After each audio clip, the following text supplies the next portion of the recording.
We'll get the feelings as well. Yeah.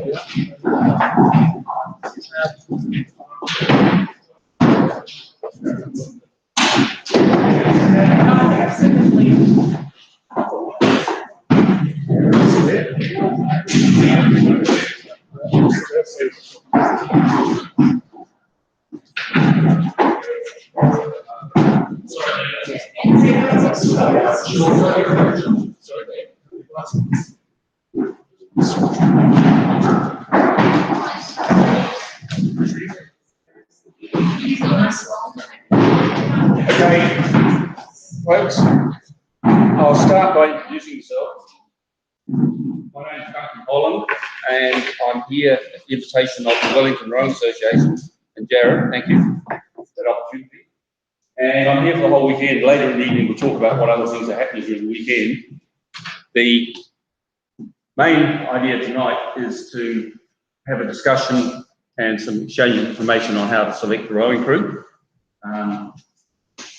But I want to start firstly by asking you all just briefly introduce yourself, your name, who you coach for, how long you've been coaching. I've got some idea of who you're with. I'm James. I'm going to start coaching Lions College on road. I'm second James. I'm Lou. I coached Darling's road last year and Rose East Coast College and started Northeast last year. Was it you? I'm Sean. I coach at Lions College as well. I've been coaching about 8 years. I think we crossed paths. I'm Kate Bryan. I coach for Lions College and What? I'm Bria and I coach next. Well, I'm sorry. I used to like Maybe we can persuade you coaching's fun. I'm Chrissy. I think 2 years to start on the race as well as that. And my part, I rode for 2 years. And what kind of uni? For a bunch of clubs. Okay. Who do you row for? For sure, and other people. The Rutgers Ducks? Not for the big club. Do you know what their veterans group is called? The Tigers. Yeah, and how's it spelled? TY. Yeah. Yeah, I'm all over it. Well, I coach in the academy. I'm up there in 2 weeks to coach in the academy. Oh, really? Yeah. But veterans called the Tired Swans, TYRE. Because swans. That's the And when you get older, I like you people. Tired of people. I'm Nick. I've just after program. Okay, good. Burridge country, am I right? Burridge country? No, Burridge hasn't been around quite a while for a while. Okay. Probably 5. Okay, well, it was okay, anyway. This gentleman? Sorry, I'm just chilled out. Yeah, sorry, Chris Jones, studying technology. I've been coaching for a very, very long time. I'm running club, Wellington. The dark side. Yeah. Wellington. No, Oxford, Cambridge, dark blue, light blue. I spent some time at Cambridge. Oxford will always notice the dark side. No, we weren't as rude as you. I know you called us the filth. Is that rude? Depends what you're like. I'm Jason. Coach at One Slope College. I've been coaching for 4 years. Okay. Okay. Tony, so not very much. Okay. Roy Pickard, coach at Queen Margaret. First started at Tony back in the 90s. Been at Queen Margaret since 2004. Okay. As I say, my name's Duncan Holland. I learned to row at the Hawke's Bay Club back before women were allowed to row. How long ago it was. But seriously, there used to be a separate women's rowing association. Yeah. And in the early 70s, every club had to have a special general meeting to decide whether we allowed women to row with us. Your wife was particularly smart. Yes, yes, there's a famous quote about that. I then rowed at Avon, coached Canterbury and Christ College, and was lucky enough to get into professional coaching and spent 6 years in Switzerland, 3 years in the Netherlands, 3 years in England.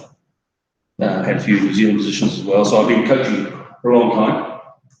I'm now semi-retired and live in the middle of Central Otago, so remote and my mobile phone doesn't work.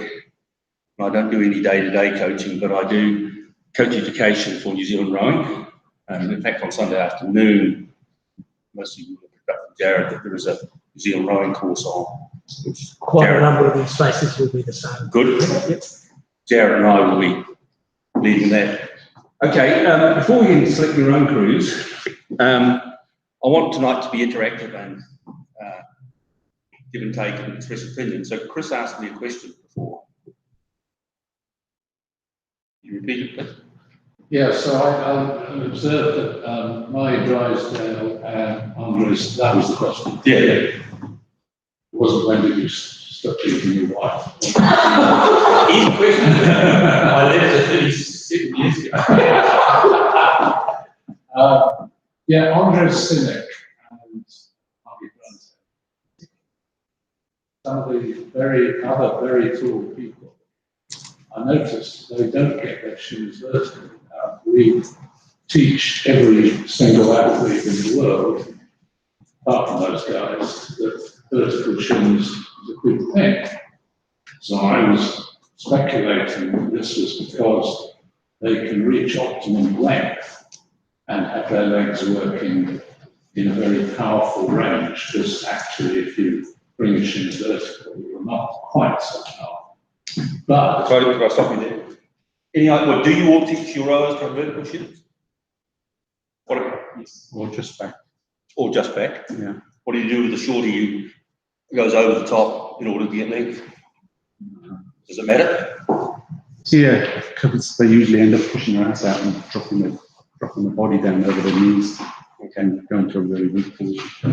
Any ideas what I might have said to Chris as an answer? I came up with a justification which I thought was pretty good on the spur of it. it was there at the moment, was brilliant. Is it flexibility?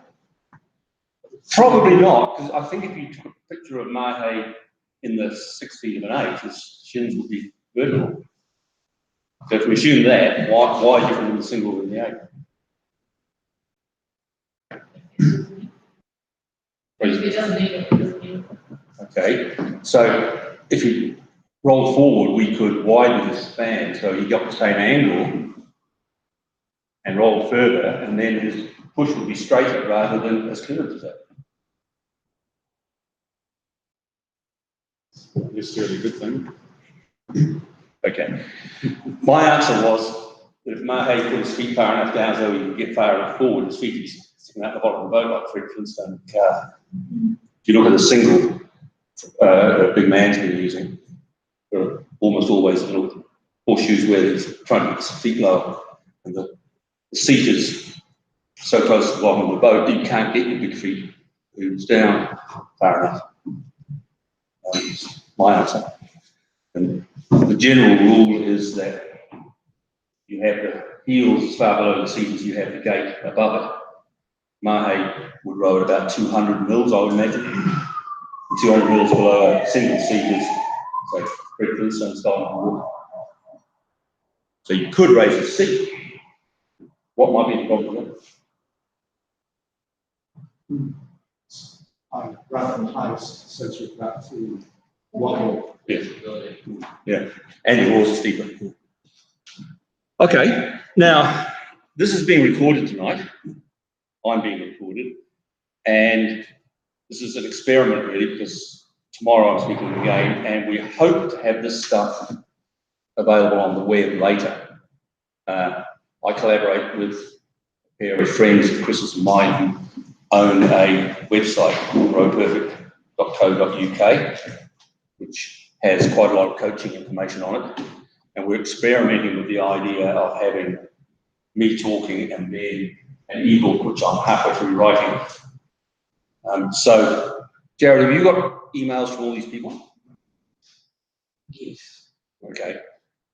When the ebook gets published, depends partly on how diligent I am, you guys will be offered a discount copy because you're part of the experiment.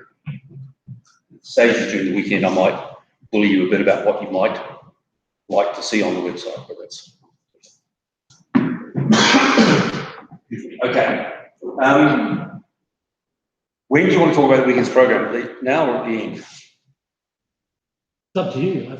I think it would be reasonable to talk about it now. Okay. If people have got an idea. Right, yeah.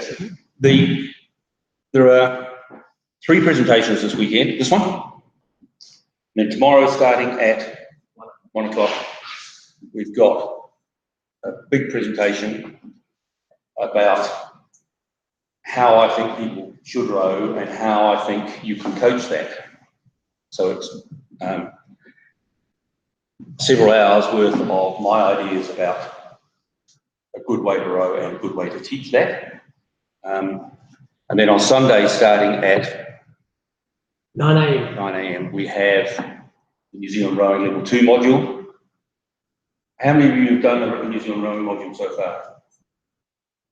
Good. You can come to Level 2 without having done Level 1. It's certainly not forbidden. And it's pretty cheap. $75, I think, is the level 2. Okay. But it's subsidised by the WRA. Yep. Okay. And then tomorrow morning,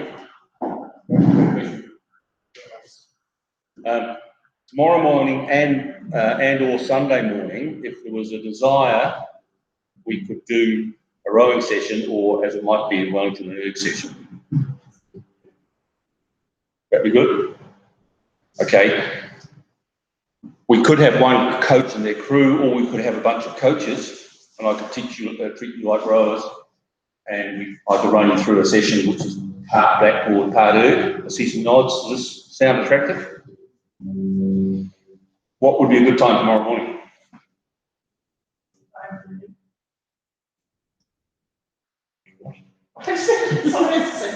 Okay, well, if I suggest 10, and we say within the window 10 to 12, finish before 12, then Jared and I have got time for lunch before we start working in the afternoon. We're going to do something, right? Yeah, well, never apologise. Yeah. Admit you're wrong again, you never apologise. Okay, so 10 o'clock tomorrow morning. So if you're capable of rowing, please bring some rowing gear. Can we put ergs up here, or take the screen downstairs, one or the other? It might be easiest to bring them up here because there's actually the ergs downstairs. The room is It's a building site. building site, Okay. and Star's a bit further away, so probably bring 5 of them up here or something. Okay, well, if we bring some ergs up here, I'll do a presentation, but there'll be lots of gear on here. I'll show you what I mean. Stuff. And I won't be critiquing your own. Okay. Right.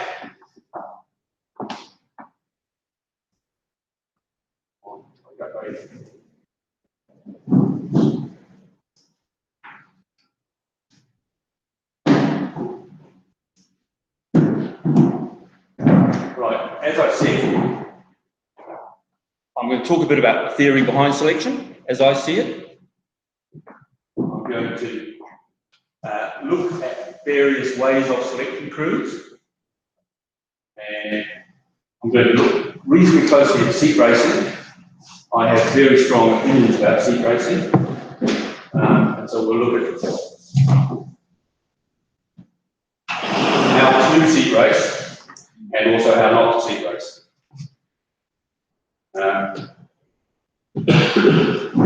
Again, although if you listen to what I said, I'm going to say what I think. That doesn't mean I'm necessarily right.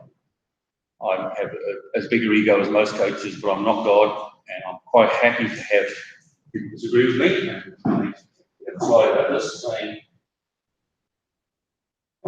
In fact, just to add to that, that's the idea of this evening. If you want to disagree with Duncan, get it on the level, you're here for that argument. yep. So you can ask me any question anytime. So someone who's never coached before, don't think, oh, I'm not going to ask. Okay, that's silly. The only silly question is one you don't ask. Challenge me or anybody, other speaker, if you want to disagree with Chris or me, not a problem. I'd encourage it. I'll stand on the sidelines and cheer. The only thing is, be respectful of each other. I can look after myself. So if someone says something you disagree with, please just be polite.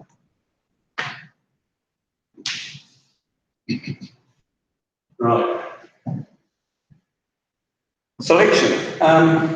You guys have got a reasonable halfback playing for the Hurricanes, right? Is he the #1 New Zealand halfback? No. Who starts with All Blacks? Smith, yeah. So there's always stories and discussion about selection. And what just happened at Henley and then at Lucerne a week ago? Mahe and Robbie, and who won? So Robbie's now the New Zealand rep. Is that the first time it's ever been used as a selection method in New Zealand? No, a race in Europe. Yeah, I think it is. Yeah, I don't know. Now, have any of you picked up that New Zealand Rowing has changed its elite system this winter, selection? What's the difference? They're looking later on in the process. So some crews don't even know if they're going to the Worlds yet. It's very It used to be, it was selection trials on one date and that was it, you were in 4 hours. Absolutely. Do you think it's a good idea? Good for the selectors or good for the rowers? I think both. It's harder for the selectors because they've got to be more present more often. And often, I know a lot of them live in Auckland. So Well, two out of 3 elite selectors are paid servants in New Zealand Rowing, so they have to be there. I don't know that. Yeah. Yeah, Barry's the only independent. I know there. Oh, yeah, he's the only independent one. Yeah. The others are Alan Cotter and the head coaches. Yeah, the idea is to improve peak performance. I mean, it makes sense. So you're going to reselect your school crew after North Island Secondary next year? My crews would be locked in. Like the New Zealand crews, once they're selected, previously used to be very locked in for like 3 or 4 months. So I don't know. But New Zealand secondary schools, you're not really selecting until 5 months. But it's a lot more fluid than like you may use on to how you train without you know. Down in South Island, most school crews get picked in January and they stay in. I'm asking you, if you're going to use the New Zealand system, go to Karapiro, come home, select, and go back to Karapiro 2 weeks later from home. It'd be interesting. My school program at our school is pretty loose. So Okay. All right. Now, selection is a really important thing.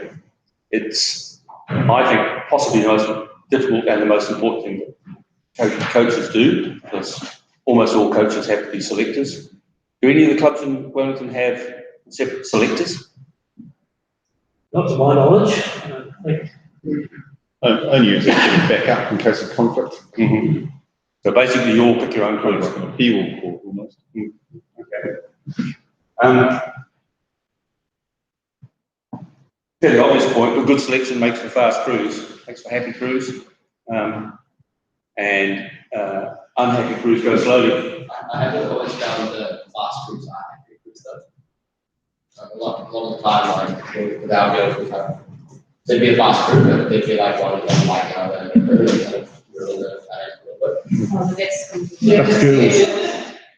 It's females. I'm going to take your side on that. Back in the early 90s, New Zealand had fast women's 8. And the selectors put Nikki Payne in because she was a bitch, or anti-bitch. She was unpleasant and nasty and hard, and they thought they had to have her keep. So other people agree. I think happy is probably the wrong word. Yeah, I may have got that one wrong. I think the word is respect. So the possibly the most famous example is Redgrave Holmes, who apparently did not speak to each other when they were off the water, but they got two dominated. Yeah. So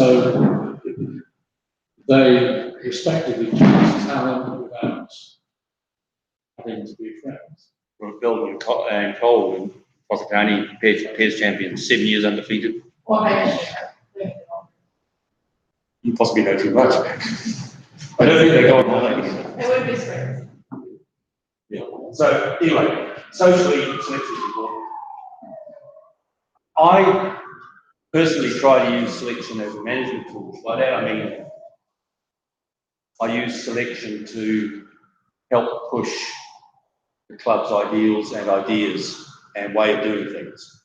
It's a very public process which can be uncomfortable, so it's a good way of showing the athletes how you think people should behave.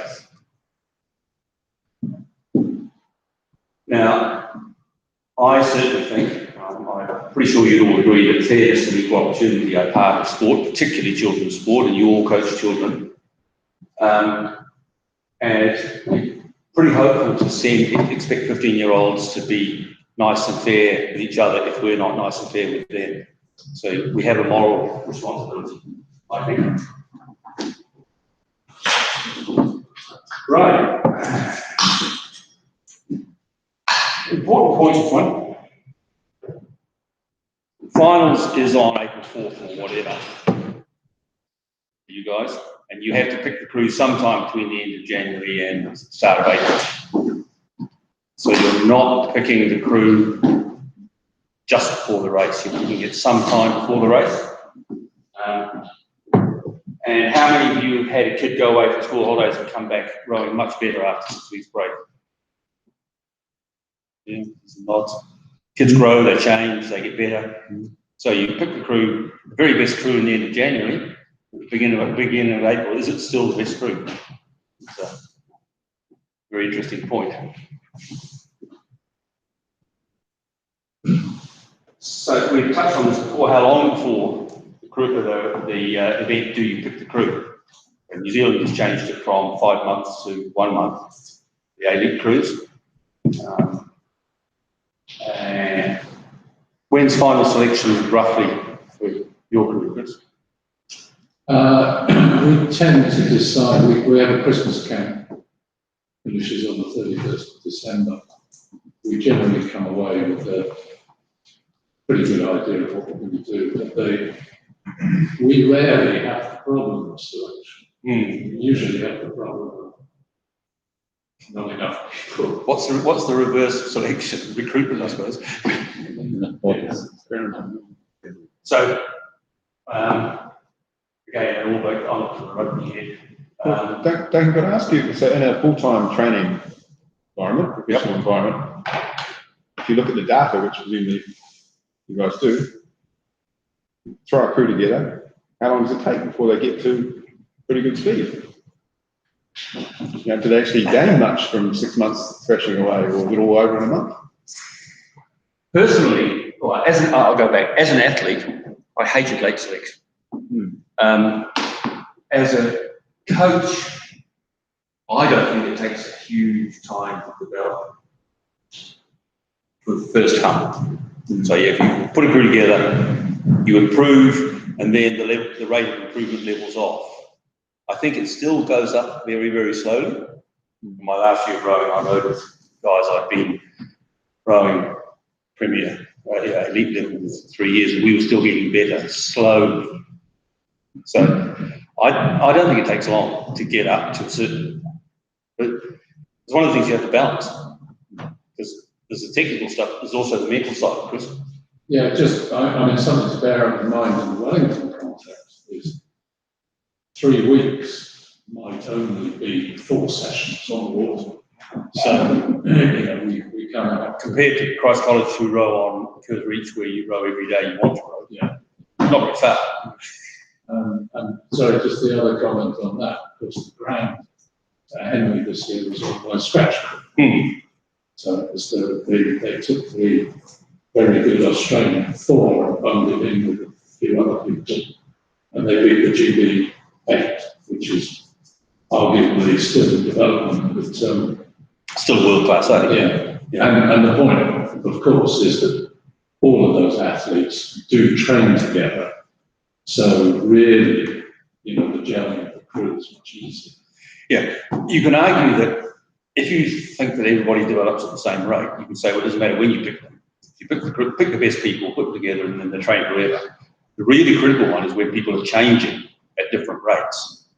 This is where children's selection is more difficult than adult selection. You think of New Zealand junior selection, which is a pretty rigorous process at Easter, and it's 5.5 months till junior worlds. We all know that in 5.5 months, a child can change enormously. That's where it really gets interesting. Do I pick the people I think are fastest today, or the people I think are going to be fastest in 5 months? So, yeah, I don't really have an out-and-out answer for that. That's the answer to that. Some advantages of picking later. I contend it's more accurate because people have got less time to change. Keeps the other people honest. Is always an interesting one. And no one keeps people involved. So if you select at the end of January, what do you do with the people who don't make a crew?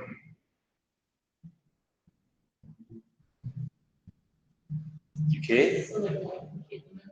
Make a second crew, and if somebody in the first crew gets sick, injured, decide that fuck about it, isn't it? You hope the second crew is interesting enough to keep them going. Yeah, if you've got enough bodies, that is. As a, looking around the room, how many of you rode elite level? Yeah, not many. Yeah, edges of, okay. Really interesting. New Zealand coaching team, the A team and the RPCs, it's about 12, 14 coaches. How many of them won international rowing medals? Yeah. Dick Thompson's left. Very good. Don't think he ever won a world medal. He was an okay, sort of 6'8" sort of person. Who else rowed internationally out of the 18? Just about. And Ian, but he's not. Ian's, yeah. And he wasn't a top, well, yeah, he got a little bit bronze, I would be fair. But my point is that in this group and in all the coaching groups above you in New Zealand, there are very few ex-elite athletes. So one of the things you're doing when you're bidding people out of a crew is recruiting people for coaching and club secretaries. Well, That's a really good line. I got it just for you. You're on the OR, on the Wellington Regional Council, the Rowing Association. How many elite athletes are there? In your Wellington Rowing Association? No. On the board. No. Yeah. Not world champions. No. Yeah, so, serious point, what you do to the people who don't make the crew is important to them, but also to us, to the sport. Earlier's got a few disadvantages, arguably less accurate, but it allows crews to have more time together. There's also the social bonding thing, this absolute trust that you can develop over time. Now, how important is that? Trust, respect, liking, friends, not friends, we be there already. And I say, earlier risk losing.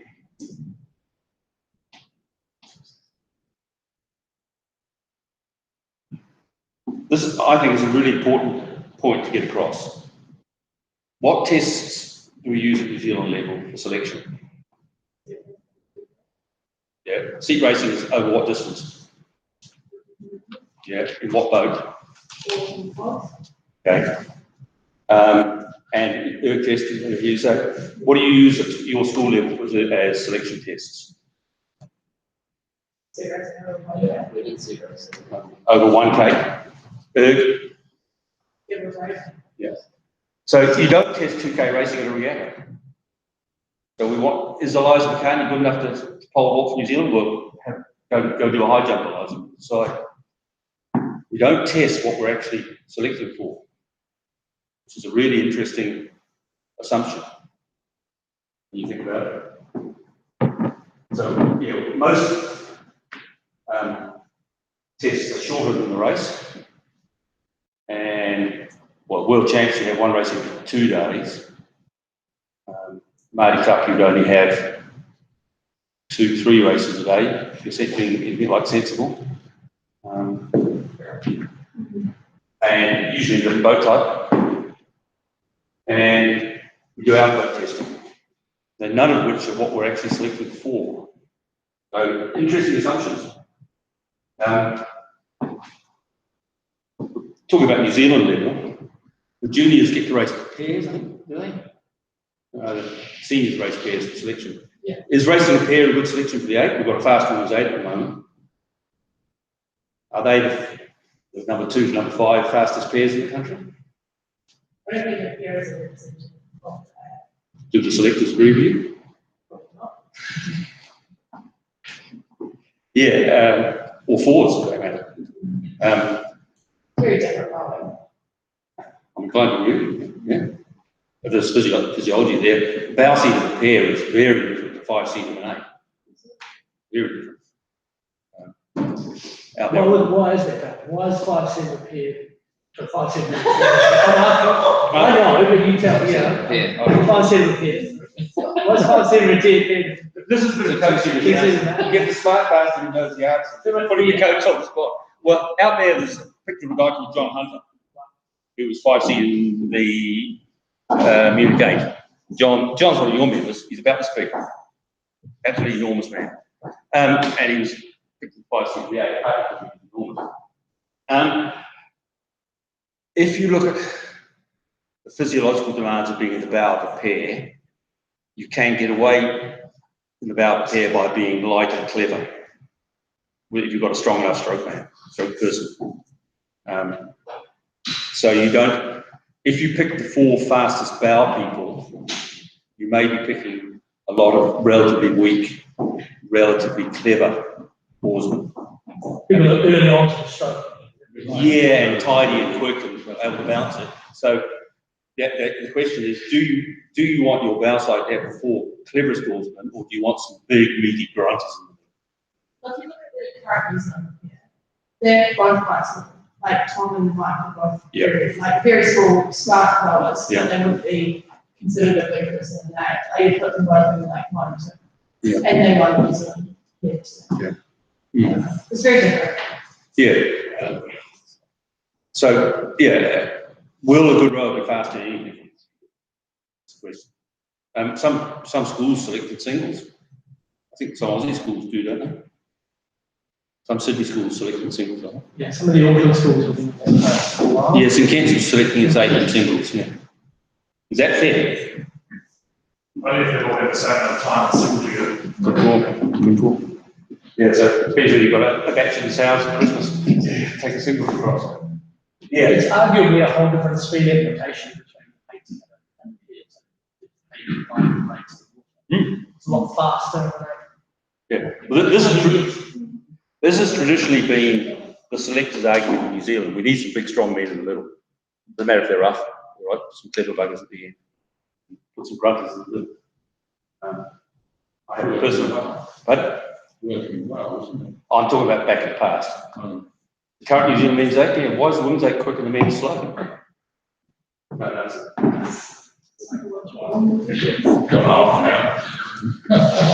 Oh, so the women are happy, the men are. But The men sorry, maybe looking ahead. secret. Yeah. I mean, I think the real point here is no one selection method is the answer. So, I mean, the traditional way of doing it is you would race people in singles, and then you would do a matrix or whatever, and you would work out who was fastest in that.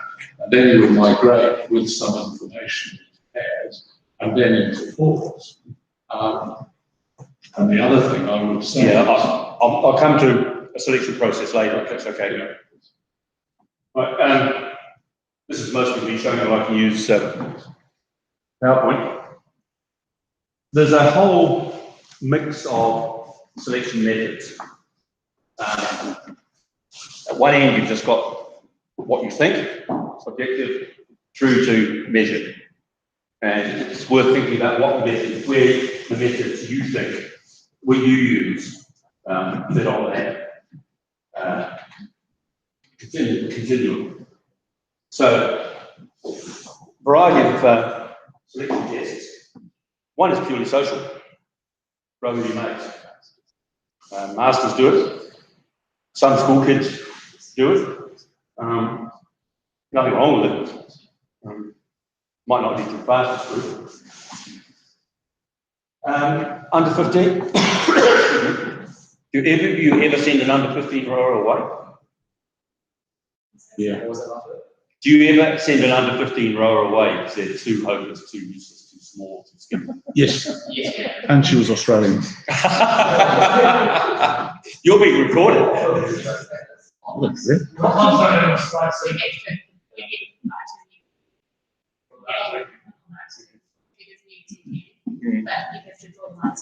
Okay, you do have to draw a line. Okay. Rob Waddell was our seed of the number 2 over 16-8 for King's College. But if you haven't gone to a rich school, you may never have rode school. So I appreciate the difficulty, but it's a brave call. Yeah, we took 20 this year. Yep. That was Fantastic. the most we could take, and we got rid of another heap of things that we could. Perhaps you could share your selection policy and a recruitment policy with all of us. It's obviously working. No, seriously, if you're getting 30 kids out of in 1 year, something's working. That's a good school though. It's built good culture, success, it's come out of it, yeah, it's sort of all rolling. Still, that's fantastic. And why am I against 60 and 62 days? Yes. Were they bigger than you?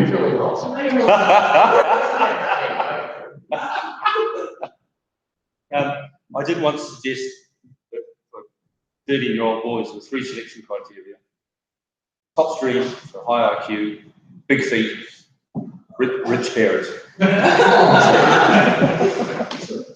I was working for Christ College at the time. And that level, who turns up is important very often. Okay. And trying hard. Personally important to me, particularly kids. Sometimes it's working, sometimes it doesn't. Okay. Okay. I call it a test, but coach's opinion. So who was it who said that 3 weeks might mean that it's 1 row on the water? If you can't row on the water, does the coach just say you're in, you're out? Yeah. I mean, I think it's very important not to use a subjective test, which has the appearance of objectivity, as an excuse for not making a decision. A lot of the time, your selection tests are actually proving to someone who you know is not good enough, you're proving it to them, rather than spending your time developing the people who are going to make it better. For a revolutionary. Yeah, coach's opinion is valid, I would say. If you think about it, at the top levels of things like round ball football, who played for France in the World Cup was a coach's decision. There wasn't much testing went on. So the coach's decision is worth tens of millions of dollars. All Black selectors, in or out, that's a career, millions of dollars. You're earning millions, you're not. Why? I say so. Interesting position to be in. When you've got the coach's opinion, what happens when you've got 3 similarly qualified coaches and they've all got 3 different opinions? How does that work? I would always try and structure it so that it was a game breaker situation. At school level, I would have a teacher as sort of a chairman of selectors to ratify decisions and to act as a referee to make sure it wasn't biased. And if I had a panel of 3, I'd have a chairman who had 2 votes.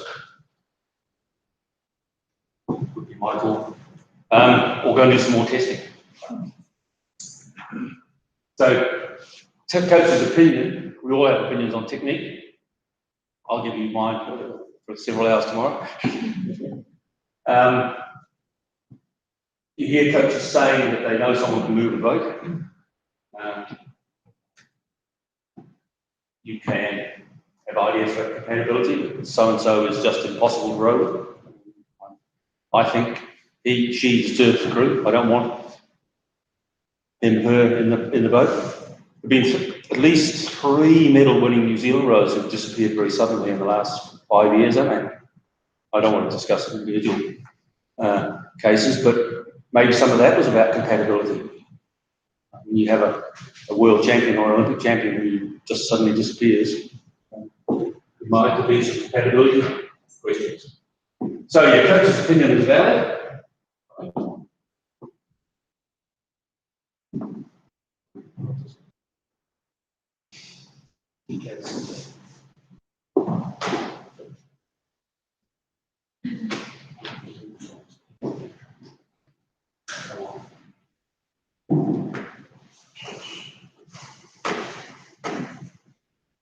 My computer suddenly jumped out of slideshow mode.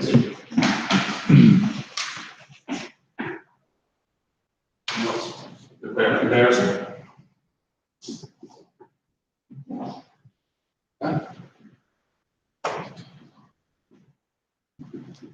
Okay.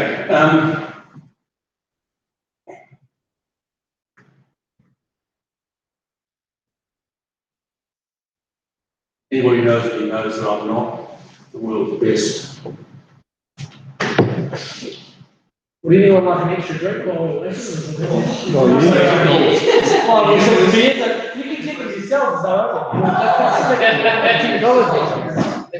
We'll call this intermission, shall we?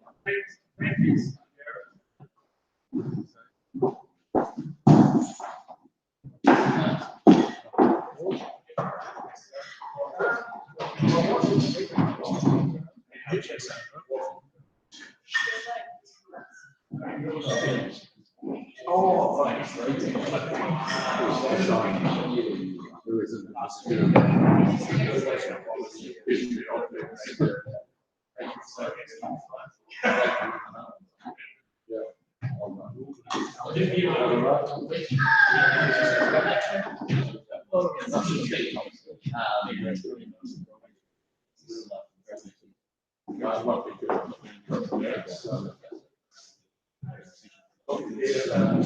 on Saturday,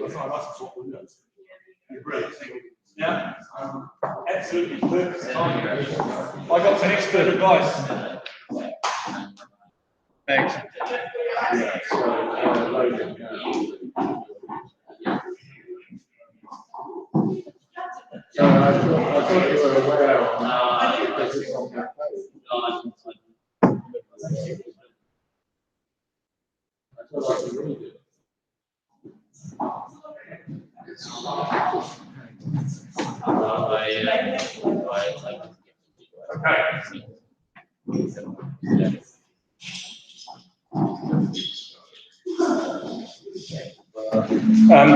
I put in this.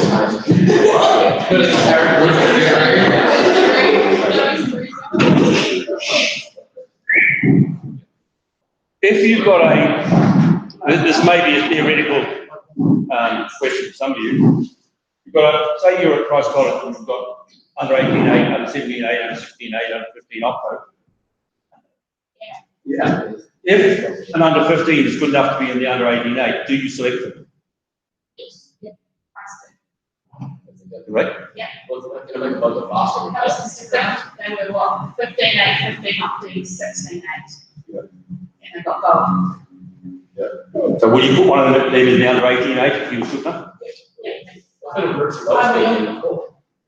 Is that necessarily the best thing for that 15-year-old? Excellent. No. It goes fast. If there's an under 15 with a Marty 18 kid, like, is that gonna kill his ego? Or? I was either one else in his group. Yeah. What's the objective? Well, if he's in an 18A and he's making it go faster. I got one group for one about. Okay, now in between. One at one at a time. One at a time. Well, big programs they want to get funding, they want to get coaches. So Christ, the target is one Māori. People think the target is the Māori. So they have to do whatever they can. And they do consider everything else in it, but you often see novices in the Hidden Boys under 18 because the objective is 17 novices or 15 novices? 16 novices. So maybe not under 15, but I'm 16 for sure. Is one of the objectives having children enjoy themselves and growing in a safe environment and carrying on growing after school? No, it's high performance at school. Depends on which It's supposed, it should be not, but it's not. But if you had two similar athletes, it's but they're like roughly the same, but they're not so much. I'm not saying it's right, I'm just saying the big programs and the decisions they have to make, and you're looking at like athlete-centered coaching, or what is it, focused on the program that they have to meet these targets. I heard a very interesting talk, and to my shame I forgot her name. She was a young Pacifica woman who just come back from World Sevens, the World Champion, Women's Sevens team. And she said, most kids specialise too early. Let them, she's about 25. She said, anything under 16 is much too young to specialise. Play all the games you like, don't play anything, just play. She's a world champion professional athlete saying children shouldn't specialise too early. There's a whole debate, we don't have time for that, unfortunately, tonight. And I think key point you made, what are the objectives of the program? And do you write down your program's objectives?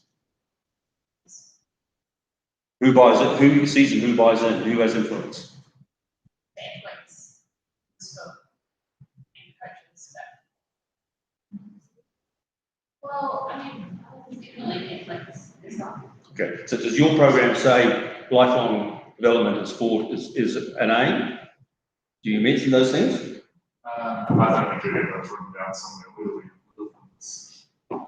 But enjoyment is definitely here, because if we're asking about athletes what they want, usually number one is they want to grow up with friends and have fun. And they get to go away for 20 nights a year, hang out with friends, have a great time. So would you refuse to coach at a school which had performance as the only criteria? Really quite interesting. Coaching. Especially if they're paying £70,000 a year to do it. Okay. Where? Sorry? I'm off. You're off, yeah. So Margaret's looking for you head coach. Yes, Morgan's gone back, isn't he? Okay, they were looking for you head coach. So yeah, really interesting debate. I'd encourage you all to think about it, talk about it, be upfront about it. And if the program hasn't written down what it's trying to do, I strongly advocate that you should. Another one is maturity. If you look at the winning under 15 crews at Māori, most of them are prop shaped. They're short, the boys already shaved, the girls have got figures like their mothers. They're early maturers. If you look at the winning under 18 crews, a lot of them are kids who were under 15 were so skinny and useless, they didn't know where their feet were and they both go forwards or backwards. So physical maturity of your athletes is an interesting one. And it pays to be aware of it. And it's basically puberty. Kids who have early puberty go faster earlier than kids who have late puberty. But most of the rowing types are long and lean, tendency late puberty. Girls, you do correlations between who wins under 15 Marty medals and who wins under 18 Marty medals. It's not particularly good.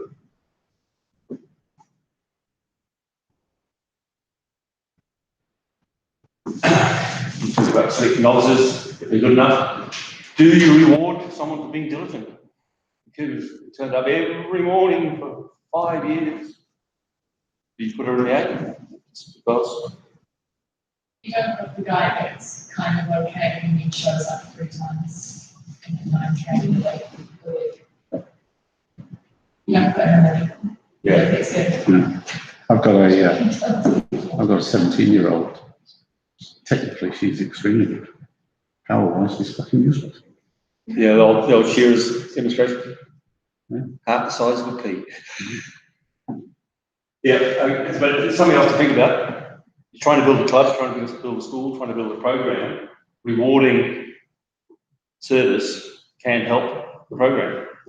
But Skill of the coach, choose between the athlete that's perfect, but uncommitted, but somewhat of a failure. If you're a fantastic coach, you help the uncommitted one to commit, and you help the unskilled one to become more skilled. So there's your challenge there.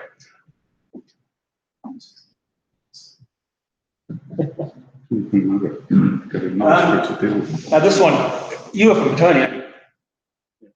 When did Petonia last win the Champ 8? The early days. 77. And did it once, right? Who selected that crew? Question. But maybe, but it was probably almost self-selected. I don't think there was much in the way of leftovers. I think you find there were 13 athletes who tried out. And for 13 weeks before Christmas, each of them coached for a week. And then they went away in camp and ran trials, and then they voted. Usually voted. And it's something like 6 people got 8 votes. They got 13 votes. And then there was an 11 and 10. It's clear cut. So they coached and selected themselves. Does anybody ask their children who should be in the crew? What do you think? What we say careful, what would you do? You don't want to kind of play that side. Why ask them that? What say? Well, no, you're sort of talking to them, isn't there like tell them the reason they're in the post was that whole country. You don't want them to turn on each other and lose the trust they have. Yeah. But you can sort of useful in science results now. Yeah, at elite level, I've done it and I've recorded how many votes each person got. I had 20 athletes. Got each to pick an 8, and then I said this person got 20 votes. It lined up pretty much with what I wanted. So you published it? Yeah, I published it. With elites, I published almost elite data. So some of it, that was anonymized. No, exactly. I always ask school crews, the question I ask is, right, you're in the crew, you're in the 8. It's 250 metres to go on Carabiro, and you're a canvas behind. Who are the other 8 people you want in the boat? This illustrates one of my ideas about selection being a management tool. You've already framed a discussion. You're in trouble, but the goal's just there. Who do you want to help you? Rather, not who do you want to row with, which is a different question. So it can be quite revealing, and I think most children are pretty honest. I think it's quite interesting because it takes into account some of the personal preferences as well. Like a child would, like, if you have a friend that shows up to training every day, you're more likely to want that kind of environment than someone that's like only half. So like a lot of that maturity stuff in that bond is related to your. I got into this because when I was an athlete, I thought I was a misunderstood little fellow, and I missed out on 8s with big boofers beating me when I knew I could beat them in a single or a pair or running or anything. I felt the selectors were wrong. I'm sure they thought I was an upbeat. So I've always thought it was a very worthwhile thing to do. Right, are tall people faster rowers? Are fast rowers tall? Go to the World Champions, go to Maori Cup and look around. The rowers are tall, come on. Yeah, the odd one, like, is not as tall. They can be crunchies without, but it's not often. I took pictures on here. Owen and Sullivan at the They're pretty tall, but not really, they don't be in a really, they don't be 6 foot, you know. well, they were 6 foot short of everyone else. Baker and Rawson, crew I coached, won a world championship, and they were standing on the top step of the podium, and their heads were below the Germans who were on the second step. Well, I love life. Yeah, well, Lydia lives knee high to the grasshopper. There was one crews here that had the same bridge. Yeah, It's 2 real short girls, and it was, and the rest of it was 3 or 4. The men are the same size as Lawrence. yeah. So, what's the sorry. Even like right, it's all different. Yeah, well, Zoe used to row with Hannah Duggan, didn't she? And Hannah's really short.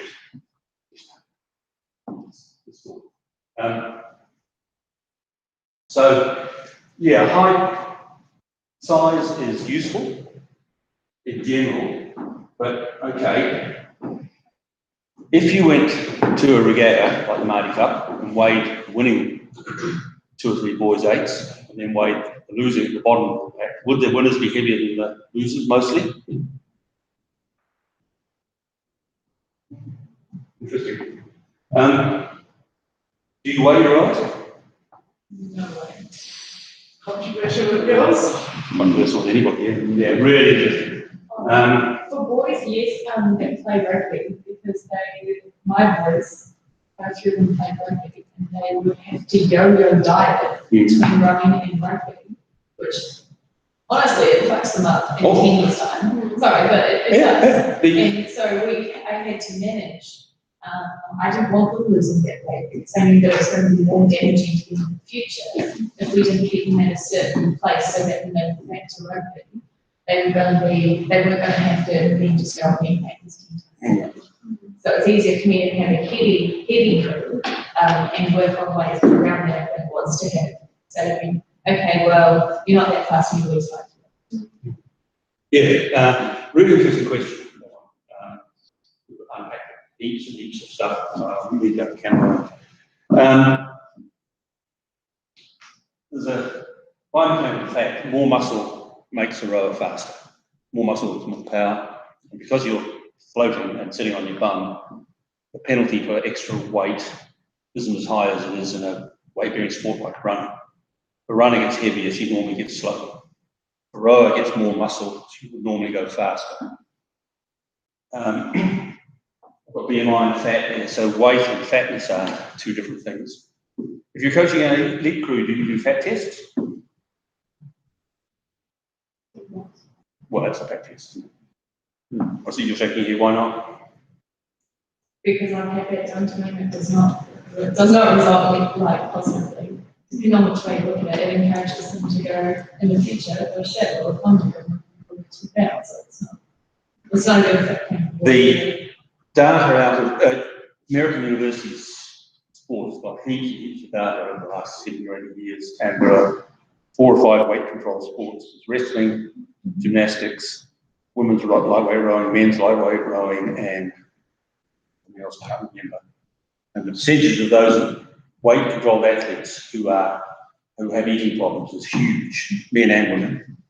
And amongst people our age, the ex-lightweights tend to be heavier and fatter than the ex-heavyweights. Am I right? That's quite noticeable. Why are you pointing at me when you say that? Were you lightweight? I'm not particularly skinny, but my lightweight buddies are. Anyone know Dave Thompson? Yeah. Dave was a lightweight. So, yeah, it's a really difficult area. Certainly with young women in particular, but young men as well. Weight is difficult. More muscle makes you faster. potentially faster. Less fat makes it potentially quicker. But how the hell do you control that in a school age group is a really, really interesting one. The only bit of advice I'd give you is to walk the other way and get one of the experts at the school. Well, Chris. Yeah, the other strategy is not to talk about the weight at all, but make sure that you have a training program. If you've got people who are overweight, you make sure that they're doing an awful lot of steady state, and you just give them advice about what they should not be eating. Okay, not focused at, not saying I think you're fat, but cut out the fat, cut out the sugar, cut out the beer. Who uses nutritionists? Day one of term 4 for me in school program. All the main cookers in the family, which tends to be the mother, whoever does the cooking, and the children with a nutritionist. Little egg quickly, while we're on that topic. The first of September, pushing meeting, so keep the plan nutritionist. Should be down here on the 1st of September, presenting here with, you may have seen it before, but I've seen it twice. So she's very good, it's updated every year, she'll be here to tell us what we should. As you be that's open to coaches, athletes, parents. Yeah, encourage the mothers to come along, because most of them fret about what they should feed their children. Eat all of it. Yeah, I'd be a little more nuanced. Strength tests. Strength, sorry. I was just going to say, I see Crystal, she's the right way to nutrition. Crystal, don't change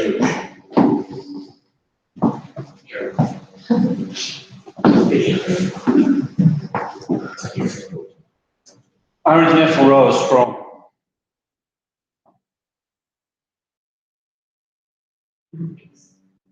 But do we use strength as a selection test?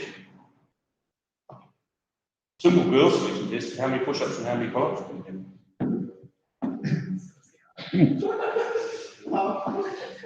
Non-invasive. Easy to count.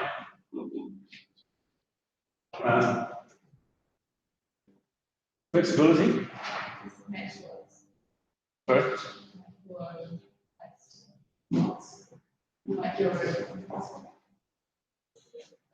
I don't pick what's on it. Yeah, like how hard your max output. Oh, max out, yeah. Single stroke max, yeah. 10. Or 10, yeah. Who hasn't coached an under 16 boy who just couldn't row because his hamstrings wouldn't let him get past the So is flexibility a selection criteria? At that level.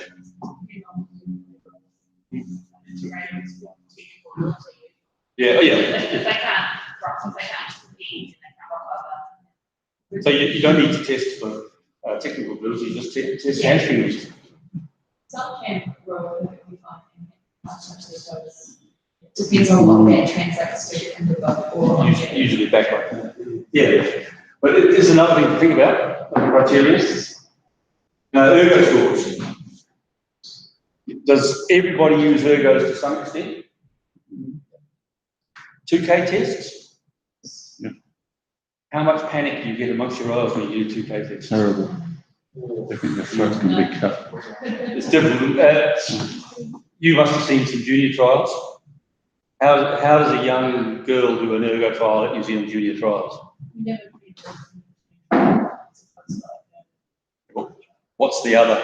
What's the procedure when it's your turn to Is it like a table tennis? Squash court. Squash court. And so you sit there and you do the trial and you get the computer, which is like outside, and you have one person in doing this, it's like technical trial. Up on the balcony behind, 3 ugly old men. It's more than that now. Okay. So it's like so there's like, there's 2 squash courts next to each other and both of them there.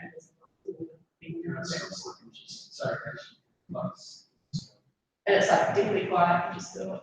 They're like, I'm gonna be quiet. Yeah, it's pretty darn easy. I happened to be there when Rob Waddell did his world record 5:35 on the ergo. three of us there, and Rob. 123, 123, 123, 124, 123, 123. Go through, stopped, put the handle down, looked at us,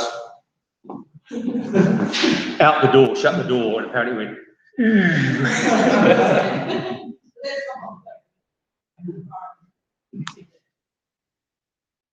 okay, so what are the schools? It's all the interesting question. Do you keep the training schools? Yeah. 30 minutes at 20 rating, for instance. Yeah. Maximum is very, I do a one stroke maximum. So you've got 20 strokes is like 10 is enough. But how low can you get the number? So that's all we say to 10 strokes. Now, this is an interesting one. Anybody use weight adjusted erg scores?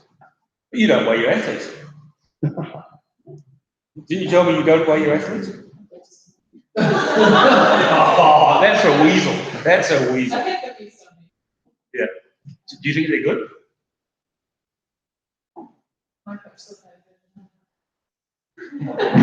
Yeah, your likenesses are amazing, Chris.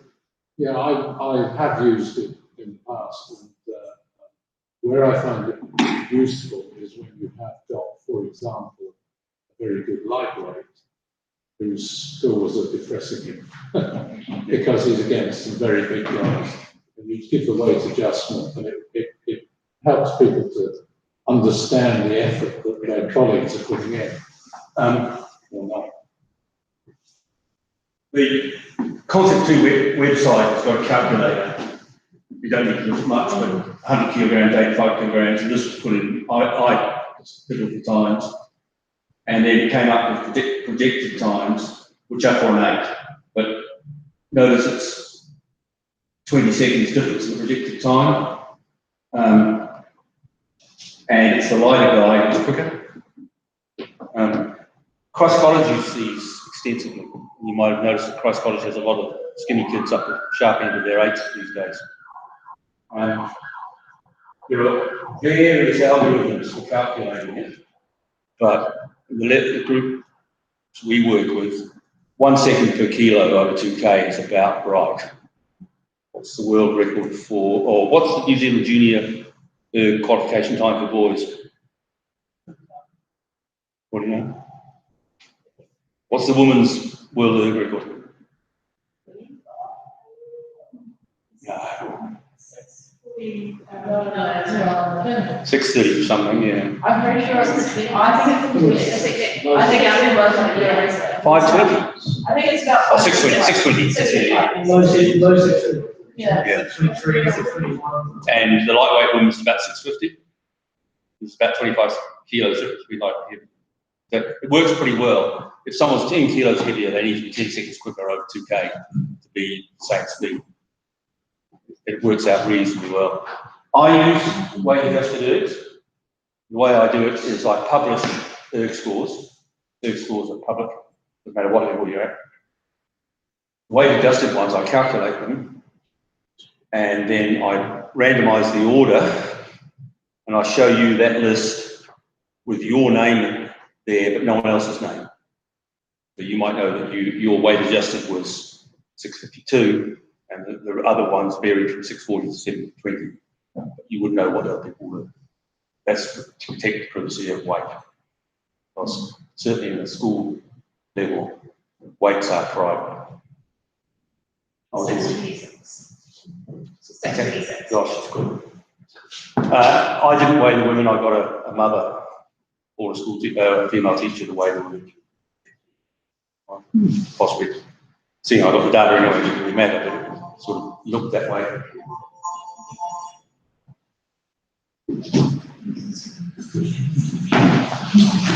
At higher levels, there's all sorts of selection stuff. Biomechanics and thresholds, lactate levels, strain gauges. Not particularly appropriate for you, though. Interesting. See my favourite movie there. Does anybody use Road Perfect force gates? Interesting? We've got them, they're pretty new and we don't really need help. Be quite interested actually. It's a lot of numbers. Is the road going different to your joint of EK was? Yes, NK now make a gate. Oh, big different. Road Perfect Herbs produce a can produce a force field. Yeah. You plug a computer and it produces that. We use them a lot. Okay. Okay.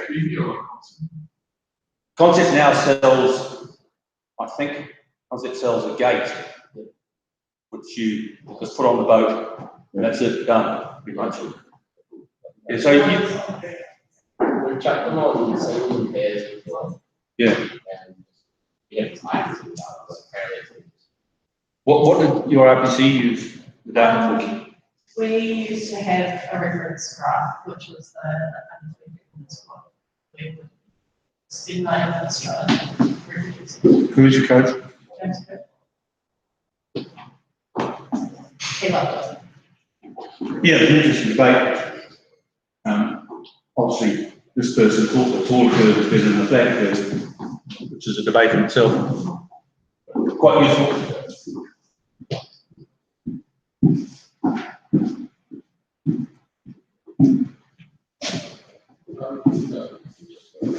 Do you race or selection?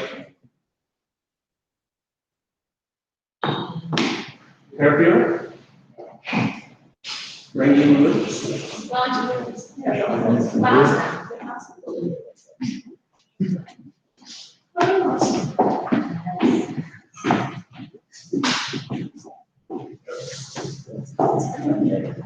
Okay. Four different kinds of racing. Do you ever get the opportunity to change the group between Saturday and Sunday? You have any regattas where you're allowed to do that?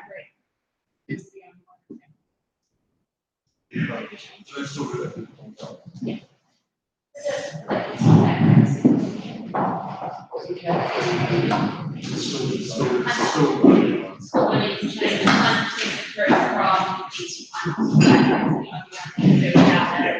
each one, And this is what goes back to what I said first, that we often use test chart to say what we're going to do. But regatta you can if you're allowed to. Time trials, anybody do time trials? Our sea racing was controlled last year, What bit of water? sorry? What bit of water were you on? We were on, we did totally river. And we did a little bit at Yvonne as well. Like that was all we did. When the interesting question there is whether the current and the tide is the same. Yeah, we actually had a problem with that. In another sea racing, it wasn't our one. I was part of it, we found that one of our boats was significantly faster than the others, so kind of screwed us in racing a little bit once we figured it out. Okay, we'll come back to that. It's great time trials, I'd say. Yeah, okay. Regattas have rules, time trials, difficult to get good water, as well as in provinces is the easiest place in the country to get good water. Seat racing we'll talk about in some depth later, and then matrix. Anybody familiar with matrix racing? Right, matrix racing. Have you done it? Yeah. So how did James have you do matrix racing? I was at one for so I think where it is. So we just swap pairs with racing. Who did you average? Yeah, you say swap pairs. How often did you swap?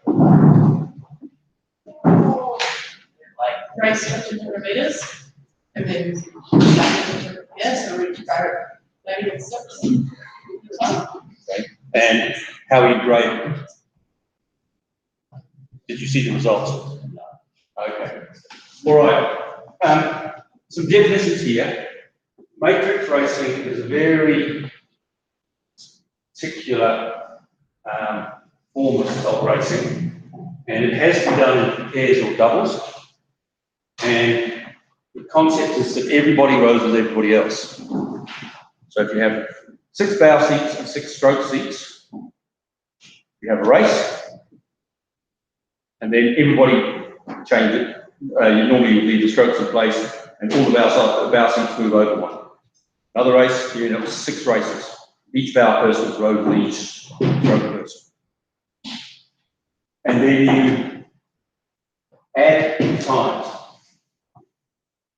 So you end up with a score of 30 or 35 minutes, 6 races. And then you add up times. And the person, bow seat with the smallest time is the winner, and the stroke seat with the smallest time is the winner.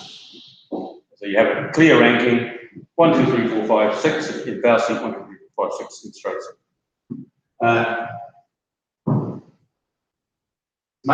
Make sense, the boats have to be identical. Absolutely, utterly identical. Not nearly good enough, but identical. And you have to have 6 identical lanes, if you're using 6, or 4 identical lanes if you're using 4. Is Carapiro identical lane 1 to lane 6? Someone's rode on it a bit. It's probably just constantly new. It's a very simple course. Sometimes it's good.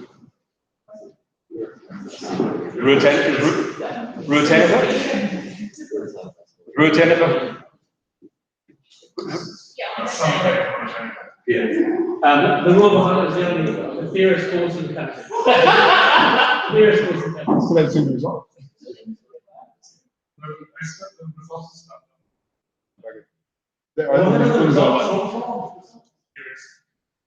Yeah. So the point is you have to have identical boats, and what it does is rank people in a seat.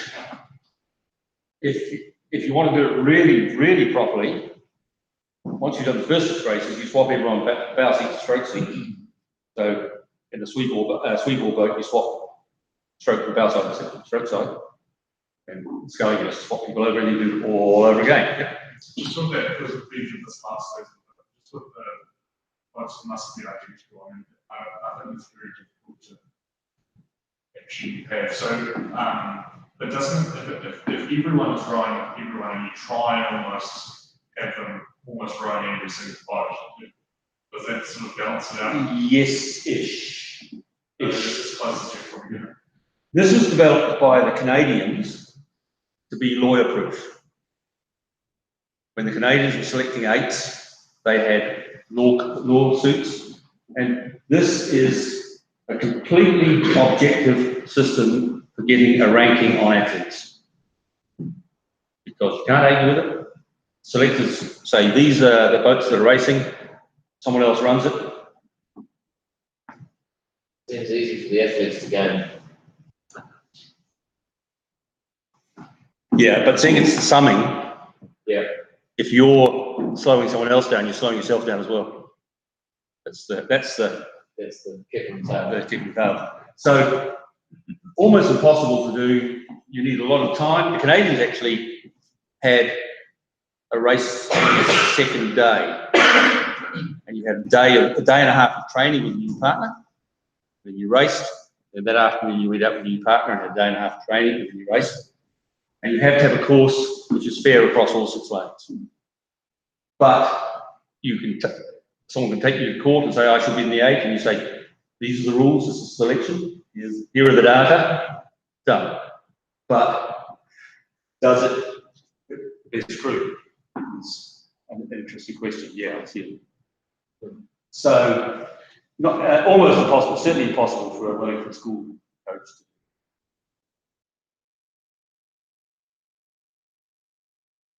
Seat race.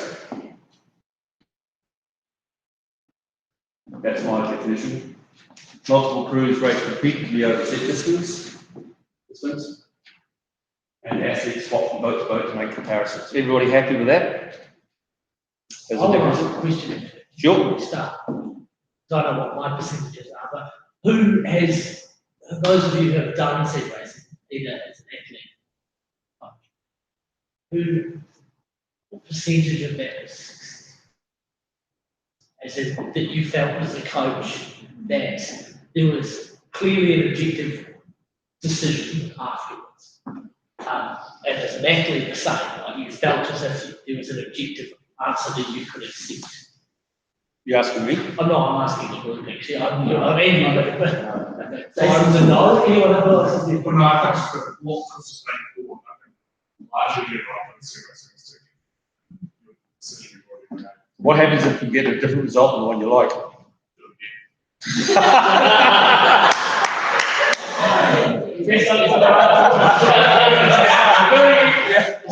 What's wrong? Word and lie. Hey, Darren, I've seen this.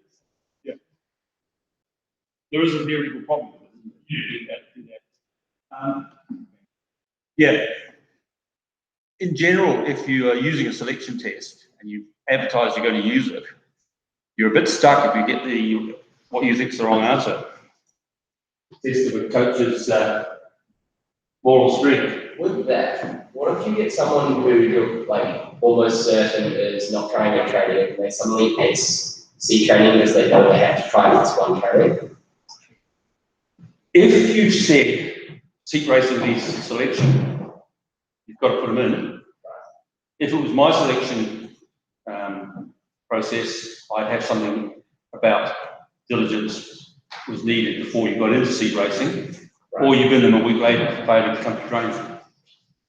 What if it's like no, it's not down to like coming to training or not? It's just literally they're every training, but you can see like people on the boat told you, oh, they're not trying.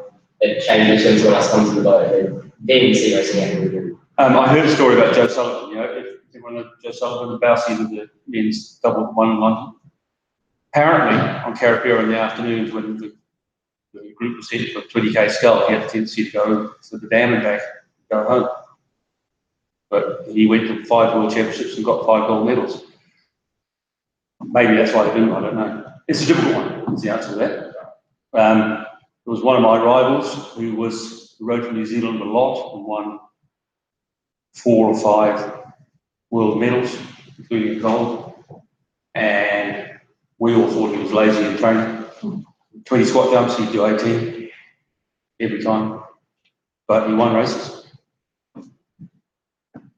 I don't have an answer to that. Now, more about seat racing.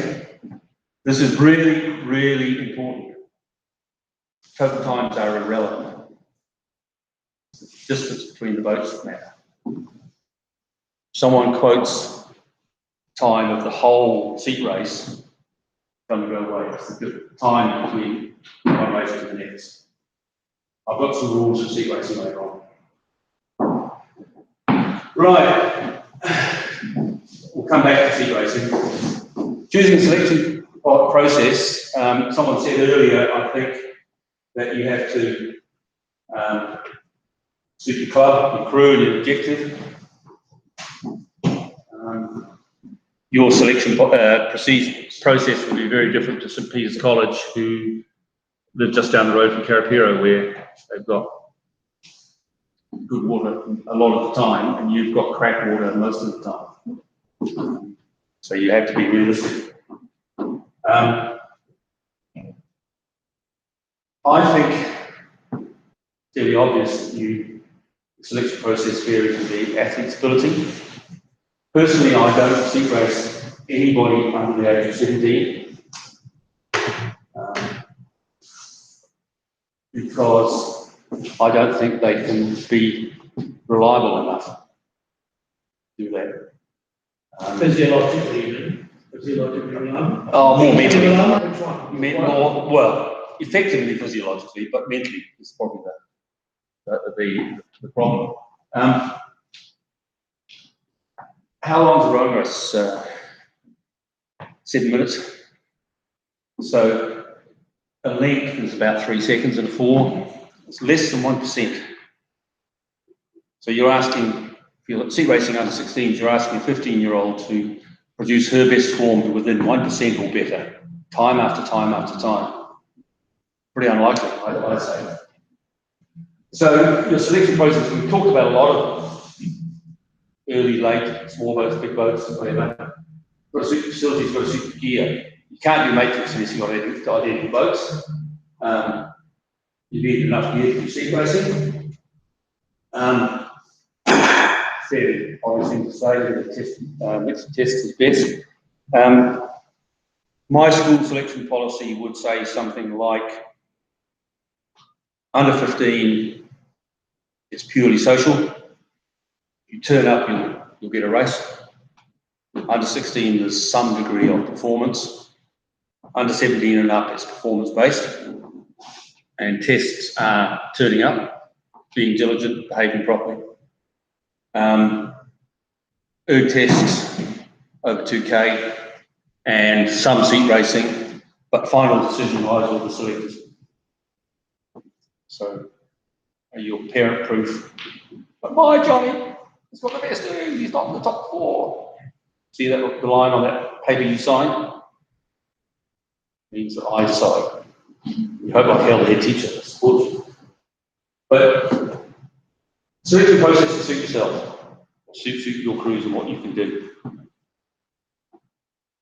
Write it down, stick to it. Any group of rowers bellied up to the bar will tell stories about how the selectors shafted them by changing the rules. You don't often have a packed crew out. And Jeff used to say, be transparent about the process. Whether you're transparent about the results, that's up to you. But say what you're going to do and stick with it. Really, really important. And I say, those of you who don't have good, strong teachers in charge, go to school, get to see the head of sport, show them the process, and get them to buy into it. It's really, really good back cover for you.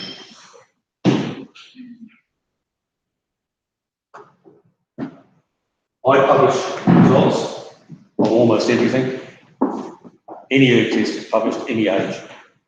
Get over it. But alongside that, I don't celebrate the fastest result, I celebrate the biggest PB. So if my 15-year-old's doing a test, I don't care who's fastest, who had the biggest change. They're the ones that get the chocolate fish. And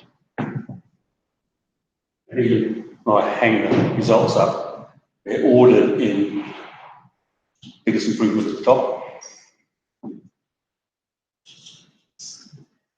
Case seat racing.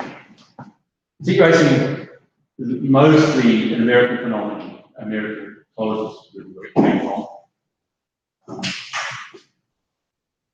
And the various reasons for it can be good simulation of racing. You young people would have a clue about this. Back in the 60s and 70s, New Zealand crews were selected on the Wanganui River, and we seat raced in 8s. Round corners, through bridges. We never knew how long the piece might be or how short it was. Selectors would say go, and we'd race till the selector said stop. Round corners, exactly. Not particularly fair, but if you talk to the old timers, they'll tell you that hard is up. And the good people got through anyway.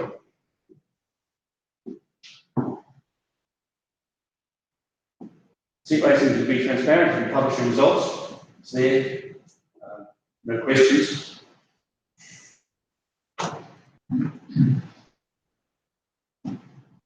Is fair the same as accurate? You should shake your head. Can you explain to the others what you think?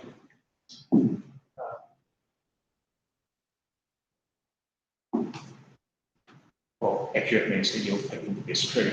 Yeah. So, civics can be a good simulation of racing, but it can also not be the distance. How primitives I might beat you at seat racing. Great, but you would beat your character in the final. Yeah. That's Also, like, not for school, but like for other things, is like a huge amount of advantage from like racing before. So like schools is not as important, but if you're racing like a boat full of athletes from Southern RBC and you're from a different RBC, you'd be disadvantaged as opposed to teacher is.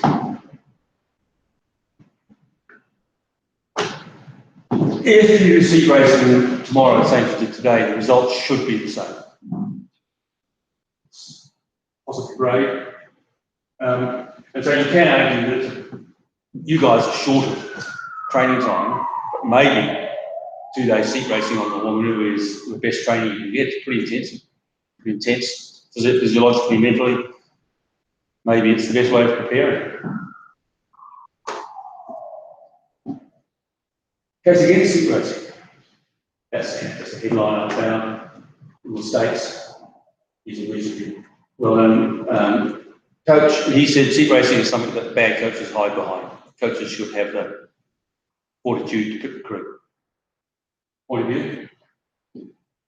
We talk about this, as always resemble regatta racing, distances, number of races. Yeah, how many races? Under 16s doing 15 seat races in a day. Yeah. I've seen it. But we talk about both types, all that stuff. It's what we mentioned about the 1%. It assumes athletes can reproduce performance every race. Every race, race after race after race. You raced the Carapiro and done a lot of those squad percentage things. Eric Murray would normally pretty much the top. Yeah. Near, not exactly. Down the bottom, there's some quite big changes day to day. So you seat race, assuming that every race is the same. When you're in training, you can't do every race the same. So, see the logical flaw? And I did say here in the States, we're hooping along, I catch a wee crab, and this was Jared's seat race. And his disadvantage in the selectors didn't notice me catching the crab. Or could, you know, I've said in seat races before, damn it, last race, one tiny little flaw, that's the end of that. We've just wasted, 24 hours or whatever it is plus. If it would not to be here, it takes one tiny little thing to be something. One mistake at the end. First New Zealand crew I got into. Yeah. First New Zealand crew I got into, we had 4 days of seat racing. Got down to the last 8. I didn't ride on both sides. My hands were inside, chatted. And we had 2 fours out. And the selectors tried every combination except one. And the last one, they put me in with 3 Waikato guys. They took me out of the shadow road and put me in with 3 Waikato guys and swapped me with a Whakatane guy. Whakatane and Waikato hated each other. And I got in the boat and I was just about empty. Okay, they said, Duncan, we're going to win this. Not going to let that from Whakatane win this. You'll stroke, just go some, we'll go with you. We pizzled them and I got in. Was it fair? So, you can manipulate results a bit. See, When someone, we agree, there was 4 sort of accuracies, 3 second accuracies. yeah, right.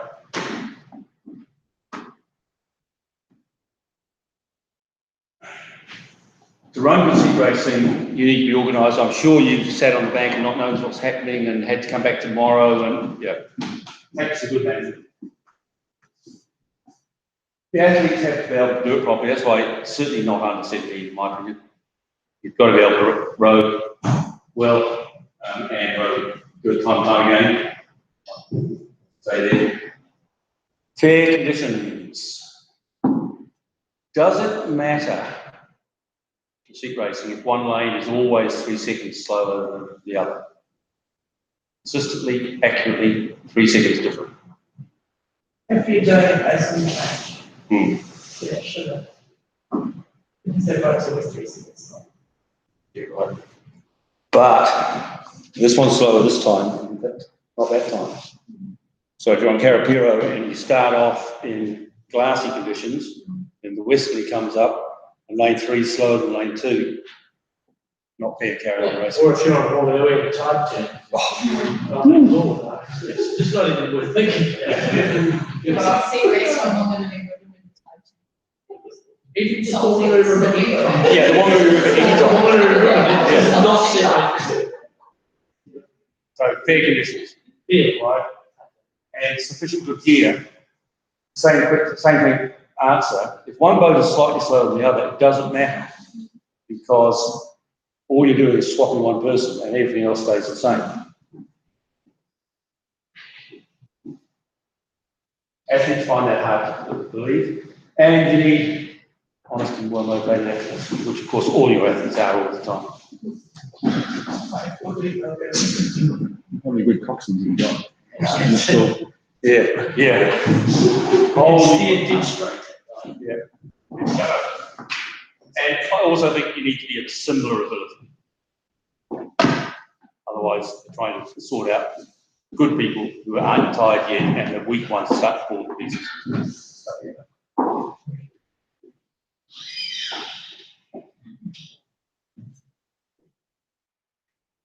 So, reiterating this, everything stays the same. The lane, the water, the boat, the coxswain. Only thing that changes is the athletes. Is that an example of seat racing?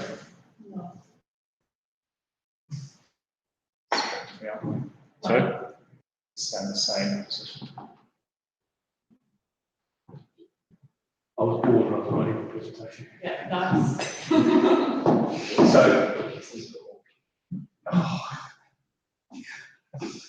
I'm a dinosaur. I rode boats from wood and men with carbon fibre, not comparisons are done in the same seat. Can't swap someone from 2 seat to 3 seat. Comparison fairly good. One change at a time, with an exception which I'll mention later. When you go out to seat race, you have the first race. That doesn't tell you anything. All it does is establish you've got two similar crews. Then change 2 people. The next race tells you one thing. He was better than him, or the other way around today. One piece of information. What if someone's compatible with 2 seats? You're assuming that one of the assumptions you make is that compatibility through the crew, through the squad, is more or less even. It's one of the things you assume with seat racing. And you're, to some extent, you're testing compatibility, because if you can't fit in, then you can go slower.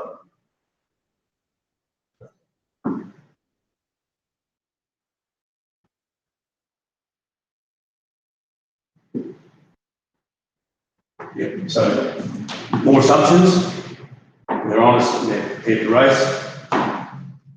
It's quite a problem, I think, with 15, 16-year-olds. Not that they're really dishonest or nasty, but just they've never experienced anything like it before. Okay, go out and race 5 times over 1,500 metres, and then come back tomorrow and do the same. That's a bit of an eye-opener for 15-year-olds.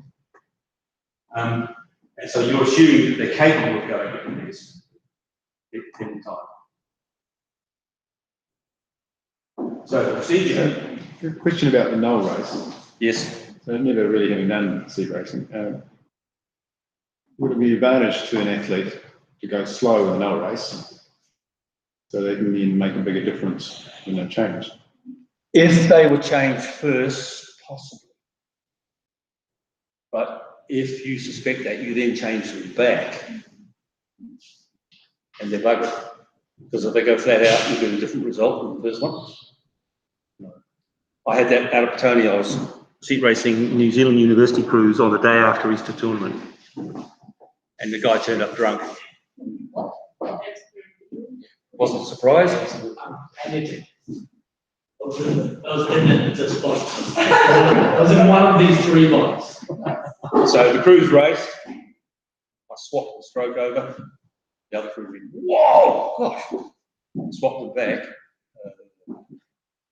He had clearly been misbehaving. So it helps if you know your athletes. I did know that.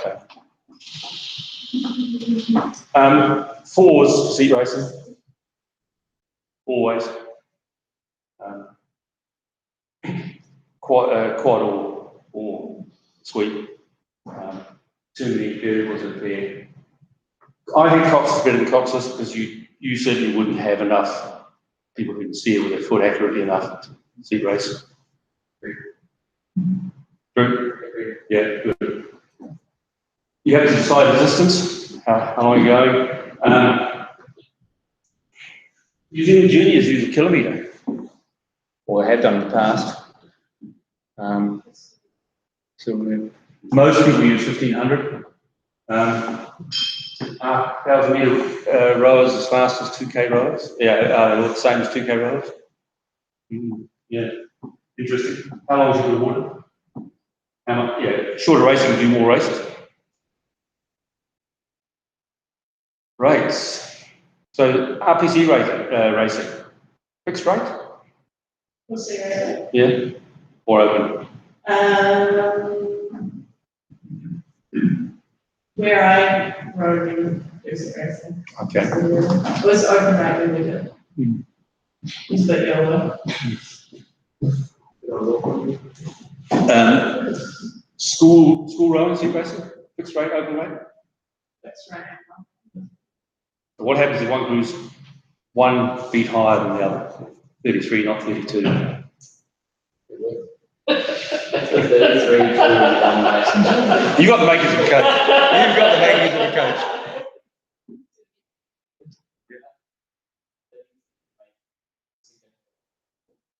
Just one.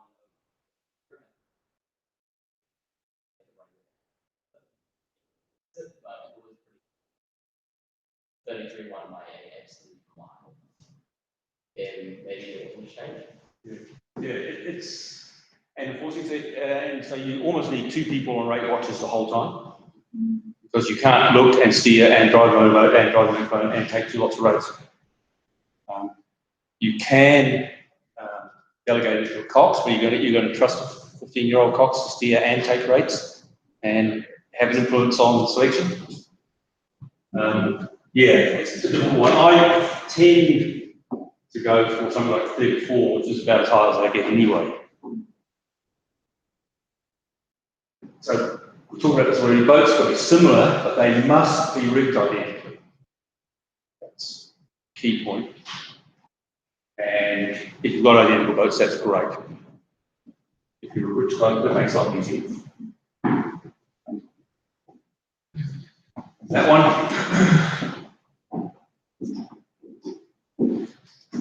Yeah. Never, ever, ever say how many races.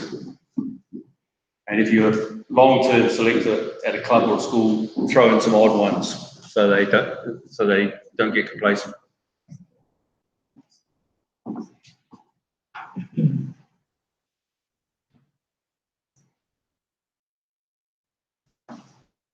The compass.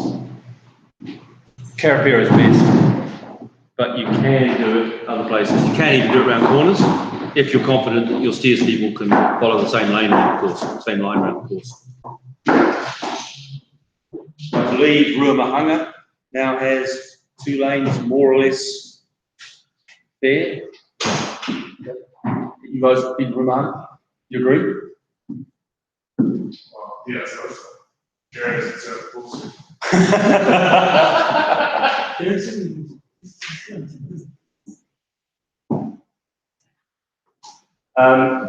I had the coxswains say nothing, which is a bit of a struggle for coxswains. But you're not seat racing the coxswains. Can you seat race coxswains? I was actually going to ask that. Yes. I was going to ask how you do that. Okay. I've got to review that. This is really crucial. Each boat, my grammar's wrong. Each boat stays in the same lane for the whole session.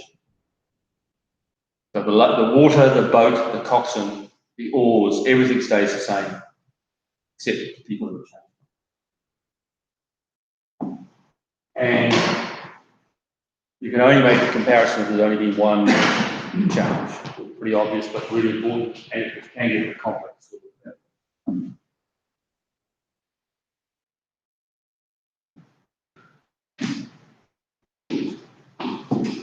If the null race gives a difference of more than 3 seconds, I redo it.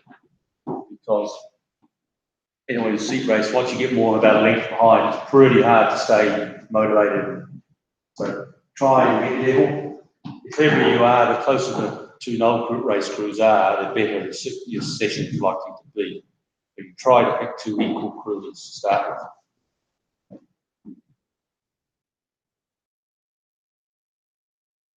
pretty obviously, 2 races is the shortest useful session.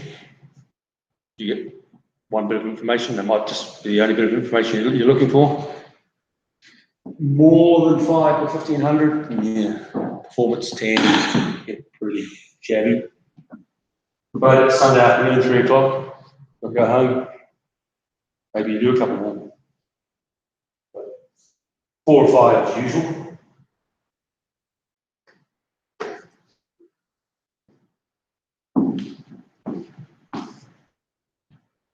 Read this one and think about it.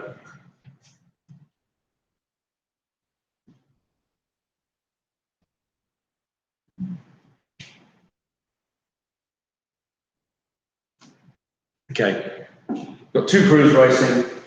You race, and they're exactly equal. We swap 2 people over and race them again. And this one's slightly in front, so this person's won by a little bit. We then change somebody else, and do it again. We've got another comparison, and now there's a massive difference. So I want to go back to a close boat, so I reverse that change. So I go back to one identical crews to one of the previous races and then make a different change. So although 2 athletes have changed, the comparison isn't with the race that had the big difference, it's with one of the previous races. So it's not. So you don't have to compare with the race right before, you can compare with an earlier race as long as there's only one personnel change. And that's the way of getting people back. It's also an extremely good way of messing with the athletes' minds. Almost no one can keep that in their head. When I swap you 2 over, you know that you'll get served. Pretty obvious. Then I swap these 2 over. Then I swap it back. And then, oh shit, who's he racing now? Unless they're experienced and clever, they lose touch with who's being raced, which is always good. So go around. That's also the reason why you are looking at gaps between their own time. Yes. Otherwise, it really lasts. Yeah. Overall times only work if you do every possible combination. Because normally crews slow down each race. So if you do 3 races, whoever you prepare in the 3rd race is at a disadvantage if you're adding times up. Because not in a matrix, everyone's done all the races, whereas if you get a matrix in a 4 would be 64 races. And so it's that tailing off of performance due to tiredness, which makes total times unfair.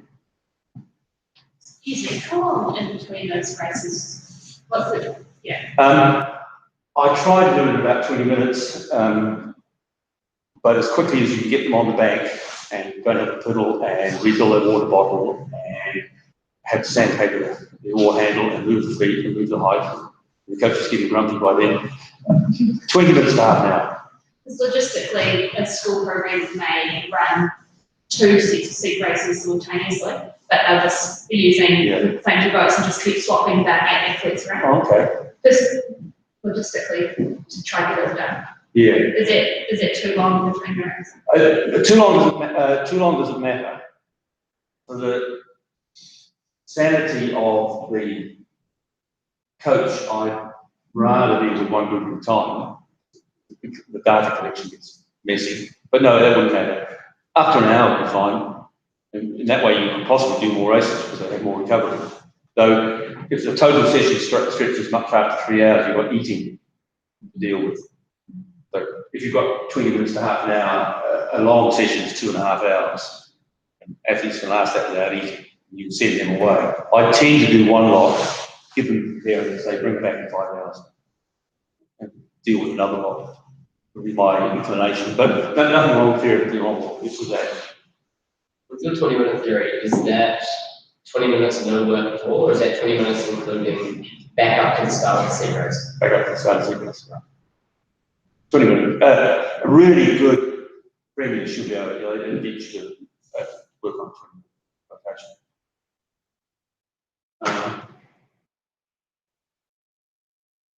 If you down the race result, change the athletes back to check. And if you're doing a big session, one time just change someone back, just the hell of it, again, to mess with their minds so that they're not quite sure what you're doing, be unpredictable. And don't always change 3 seat first, then 2 seat, then bow seat, and then stroke seat. Flop it around. Small difference for me is 3 seconds. So if my null race crews are more than a length apart, I'll have another go. Race it try to get close. And yeah, okay, this really relates to your question. Perhaps crews in the same session. You have to know that the athletes have had the same conditions right through the session. If it stretches out too far, one might have done something different.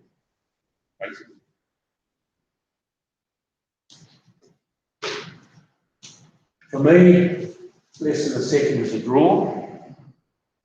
Timing, unless you've got people in the start tower and finish tower, stopwatches, all sorts of communication. Being accurate to better than a second is quite difficult. Well, if you did 1% is, sorry, 1 is 1% over 2K, that's the second, which is the third of that. It's pretty small. Yeah.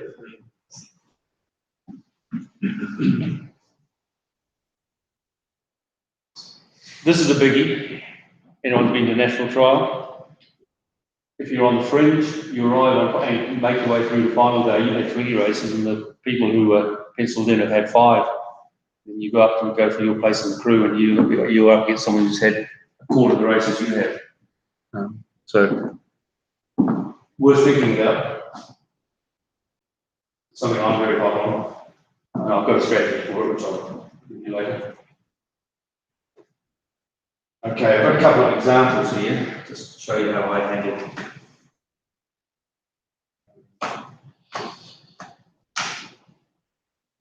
Data.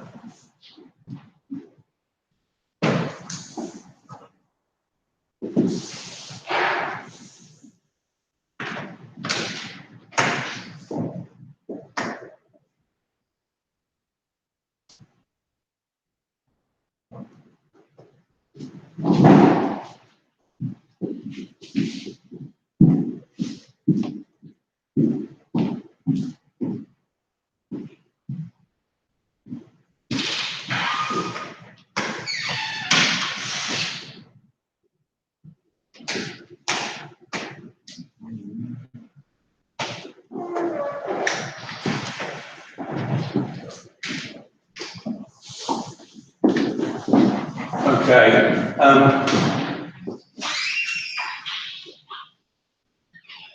I use Excel for growing race data because you can put times in it and you can add and subtract times and multiply them. So you can see there what I've done. Start at the top left, 2 boats, each with a crew. Now, here's an interesting one. They don't have the same start time. My procedure is to have the crews have a rolling start and go through a start line. So they may not necessarily be exactly together. It reduces the need for racing start. Start time, finish time, that all pops out automatically, and TUI beat Weka by 2 seconds. And then we come down and we swap Jan and Rhonda, and Weka beat TUI by 3 seconds. So it's a 5-second change, so Rhonda beat Jan by 5 seconds. We all comfortable with that concept? So if we go down to race 3, 4,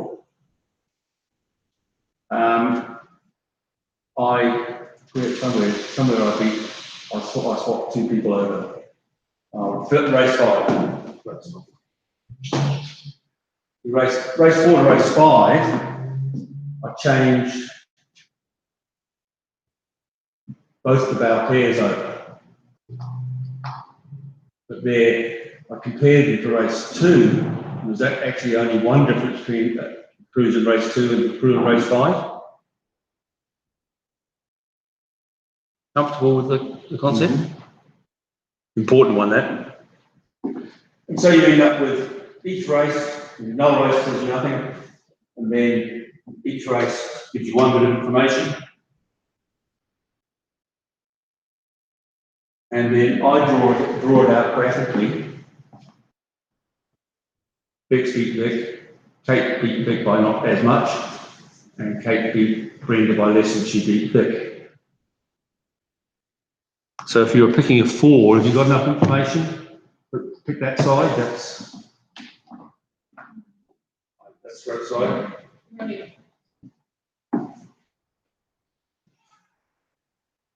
It's us, Yeah. Yeah. So if you trust your results, 3 races have given you all the stroke side selected. Well, if you're not confident, why test? Right, that's a big question. And then on our side, Rhonda and Tanya drew. Rhonda beat Jan, Tanya beat Karen, but by nearly as much as Rhonda beat Jan. So again, I'd be happy with that as a set of results. Where it gets difficult is when Rhonda beats Tanya and Tanya beats Karen, but Karen beats Rhonda, and then you go home.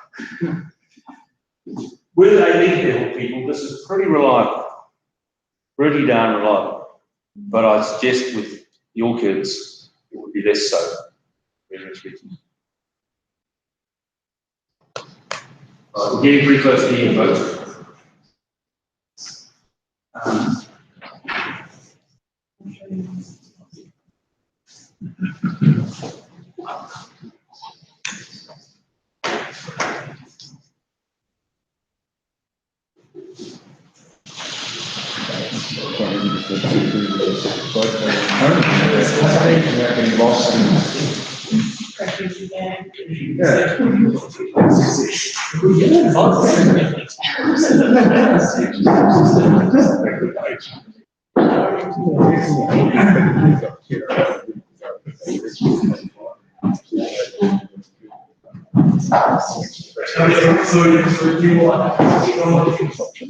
Okay. Mistakes that are often made. Inconsistent wind and water, I talked about Carapiro. Conditions change, can't trust the results. Too big a difference between the crews, we talked about rating differences. On the Bosbaan in the Netherlands, there used to be a clump of trees, 500 metre mark. The coaches would cycle and then they'd lose cycle crews. The cunning crews always put in a 10-stroke burst at higher rating behind the trees. What rating? I recommend 34. But you want to Pretty close to race. But you want to test the cutting as well. Oh yeah. Arguably that gets you. If you can pull the selectors, yeah, absolutely. Would you think about putting young crews? Say a crew wasn't comfortable with being, say a whole year group wasn't comfortable being there. Yeah, closer to race is what I'd say, just below race is what I'd say. So there's not. Why is it just below and not like on? Because mistakes are more likely to happen if you're right on the edge. The idea is to simulate racing reasonably closely, reduce the chance of error, but also reduce the chance of someone going too high, because it's too bloody difficult. Whereas trying to hold crews to 28, you spend your whole life shouting at people about ratings. The kid who's got a stroke coach in front of her says, well, I'm on 28, and I've just taken 29. And one incompetent person can stuff up the whole thing. We talked about Coxon steering straight. A bad Coxon can mess it up, or bad steering. Tracks we are weary. Sunday afternoon, everyone's had 15 races, and I don't know where Jared fits in off stroke side. Shit, I need 3 more races to discover that. Think ahead, plan ahead. What information do you need? So sit down before the session, list out the tests you want. I want to know where these people are, and then design your crew so it's possible. If you're racing in quads and you're interested in 2 people, and you've got one of them in 2-seat, one of them in 3-seat, you've just wasted a race. You have to have enough time. And there comes a time when the athletes just can't be buggered anymore. It's just given up. Right. How would you select a coxswain? Well, I mean, I always say myself, but. Okay, and what round? Pick all. What do you do better? I had a similar problem last year where we had 2 coxswains that were quite similar, but like I was put to kind of select them because I'm a coxswain, apparently not select, and I had absolutely no idea because the girls that we kind of asked, oh, what do you want in racing? They didn't know. So I was very confused, and I always ask myself the same question, like I'm always wondering what I want to be selected, what people are wanting when I want to be selected for like a RPC crew, a New Zealand Unis crew. What do they want from me? And I still haven't worked that out. I can tell you what I want. Steer straight. Steer straight. Yeah. So at Carapiro, I stand at the finish and watch head on. Yeah. At Rutenaka, I go to the start and watch from behind. Find out whether the coxswain can steer. That's jobs 1, 2, and 3 for me. I take coxswains when they're calling. So if I'm working with you, you would have taken yourself a number of times in the season. The first 1 or 2, I don't hear, you play them back yourself. And then I say, okay, if you're ready, I want you to take half an hour of your racing, and then you come to me and we discuss it together. Yep. Sure. I'm still confused about it. What would you take if you had 2 coxswains that were the same, getting the same experience, and then you would recruit the same? But one could see when the wind gust was coming and be able to steer straight through it. But it's his fault of coxswain. I'm not kidding, he barked, but he didn't know what to say.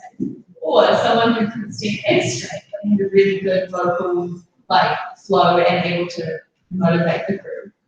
Me personally, steer straight, I can motivate myself, and anything up to a 4, the rowers can communicate themselves.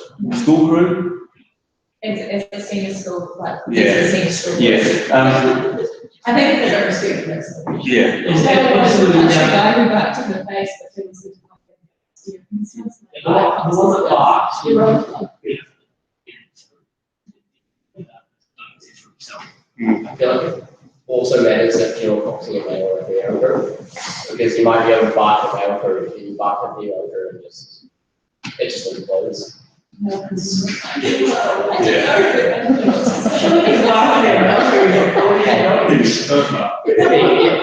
Christie's example, you bark, you just slap them without security noise. Have you taped yourself? Multiple times, yeah. Good. But for the past, I got myself a GoPro in the 17 season. I've been taping myself ever since, but it's kind of like I've kept it to myself other than a few of my races. A coxswain should have a coach and a mentor the same way a rower should. Maybe not the same person, but share it and get feedback. Yeah, I've had Kristen in the past. Yeah, say, discuss it with her. If you're not comfortable with her on that, go and find someone else. Well, yeah. So with coxswains, you have to think about the criteria. I think personally steering is the first one. Calling, obviously, is the big one. Weight. If a coxswain's 5 kilos overweight, how much does it slow down at 4? Too much. If they do the other team is good. Yeah, if you've got an under 18 crew going out of Carapiro, and The you coxswains are all the same, but the weights are and you put a 5 kilo weight in one boat, how much difference does it make?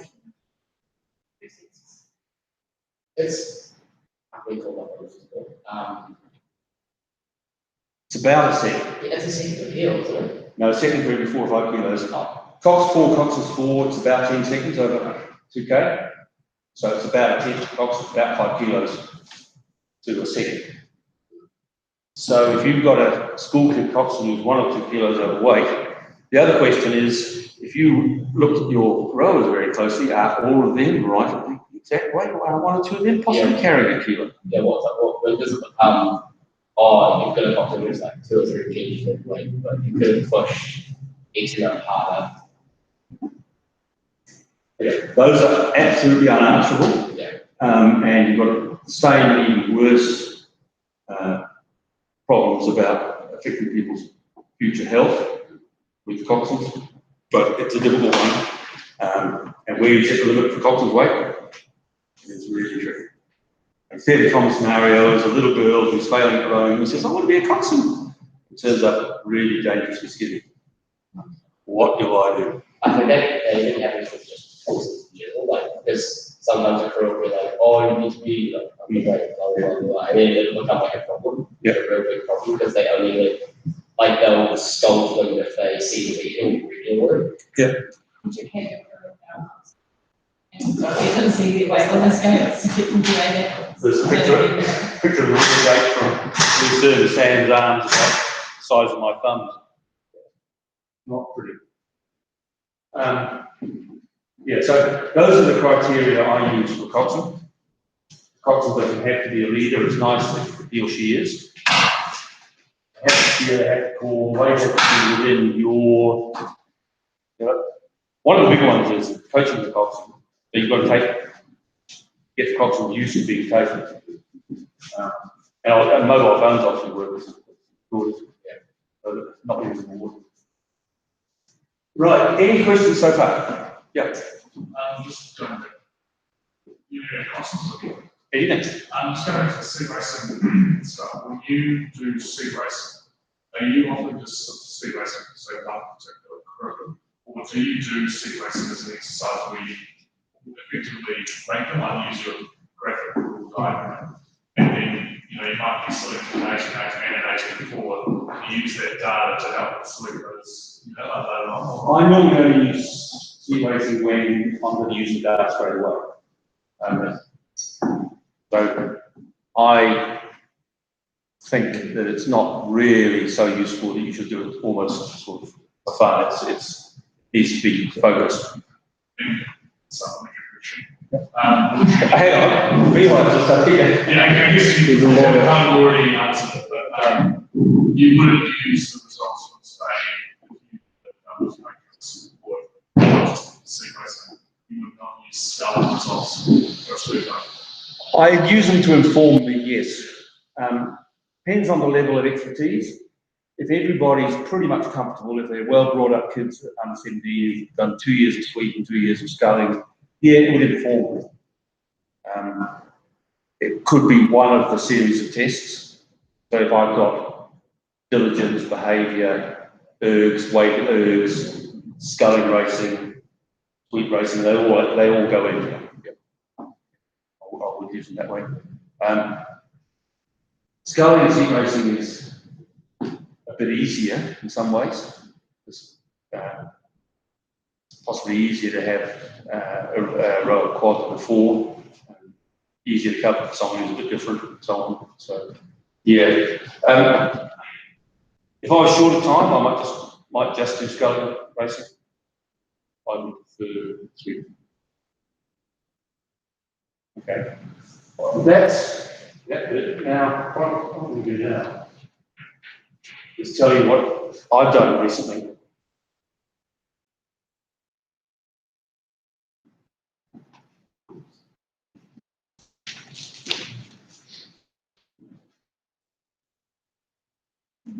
I was faced with Kerr's Reach in earthquake here.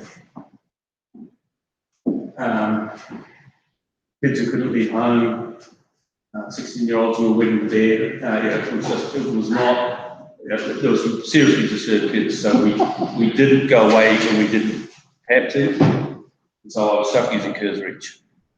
It was narrow, weedy, generally a mess.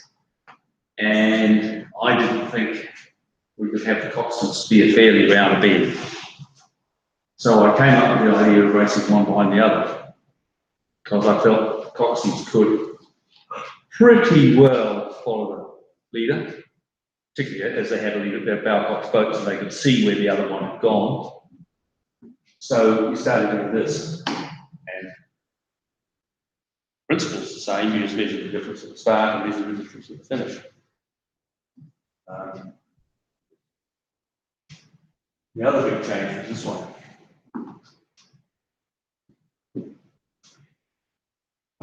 So I had a dummy crew, which raced somewhere in the order, always the same place. But only 2 crews were raced. Did they know the dummy group? Yes, they did. But they were told that everybody has to have the same number of races. And so your selection is being looked at. The seat race is not the only thing. So the evil eye of the coach is on you. And the dummy crews weren't very obvious why they'd been picked. So I was disturbing them. So we raced off. So we had lined up the start, rolling start, click, click, click, cycle down to the finish, click, click, click. And then change people over.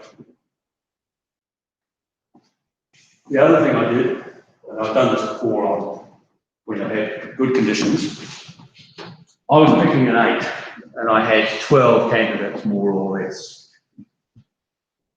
And it was obvious that 2 or 3 of them were in and 2 or 3 of them were out. No question at all. So I picked 3 groups. In, out, and interesting. And we raced and changed the middle ones in and out.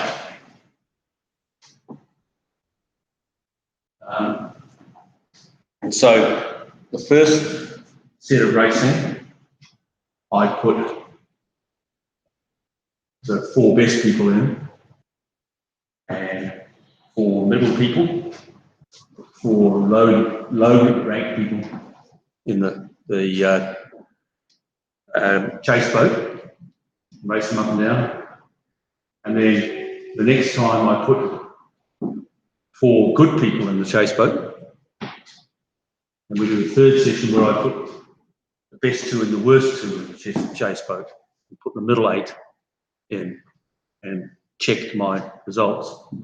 And to my pleasure and a little bit of surprise, the results were consistent. So I did more races than I actually had to in order to do some checking. And so from then on, that's how I've done seat racing. And one of the big advantages is that the athletes have got no idea what's going on. Because once you're out for about 3 lengths, which is what I worked on, unless you've got a really major change, you don't know whether you've won the race or not. When you go out and do an ordinary seat race, you know whether you've beaten Joe or not. That may have some effect on you for the rest of the day. It may fire you up, it may not. And so this leaves the athletes more in the dark.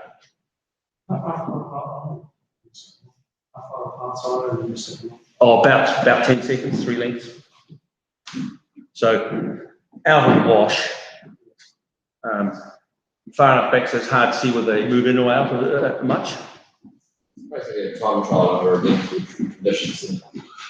Yeah, except that you're not adding total times, you're adding differences. Yeah. It's in some ways it's a cross between time trial and seat racing.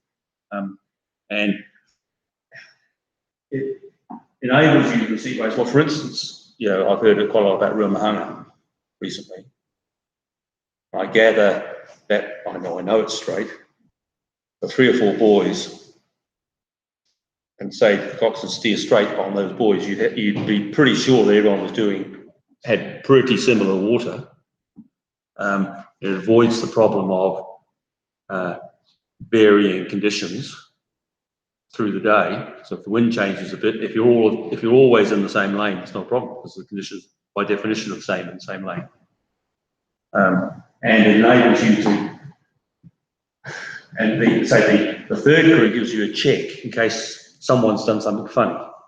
So when you've got race 3, suddenly, whoa, I've been getting 4 minutes 21, 4 minutes 23, 4 minutes 19, 4 minutes 25, these sorts of times, and suddenly one crew's 8 seconds or 10 seconds off. If the third boat has done a very similar time that it did last time, then something will happen in that crew. If it's conditions, if the pace boat has changed, it gives you a measure on that. So there's a suggestion for you, a different way. You could almost do it at Wanganui. If you had a straight bit of bank. Either side of the tide, the tide. Yeah, theoretically, it wouldn't matter if the tide changed. It's supposed to be slightly faster. Yeah. But certainly somewhere like Rumahanga, it could work. There's no time. No, because it's straight, because the willows are more or less straight, you can very easily, with a chase boat, see whether the crews are staying pretty much in the same line, and whether the coxswains are steering more or less straight. So there you go, that's one new idea. Right, that's me for the evening, unless there are more questions. In that case, eat, drink and be merry. Thank you very much, everyone, for coming, and thank you.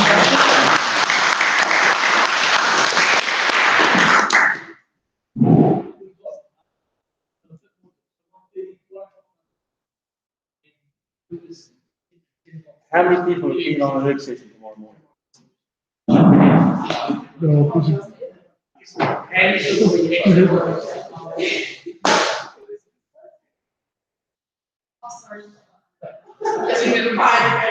It's another training session. Oh, Like that. Well, you've got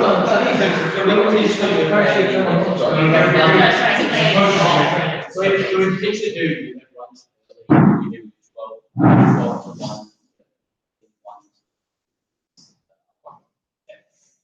fine, by me. Well, you want an hour and a half of this real hour. When are you finishing your planning session? Yeah, 1, and we're starting at 1. At 1. We're doing it 9 to 1. 9 to 1.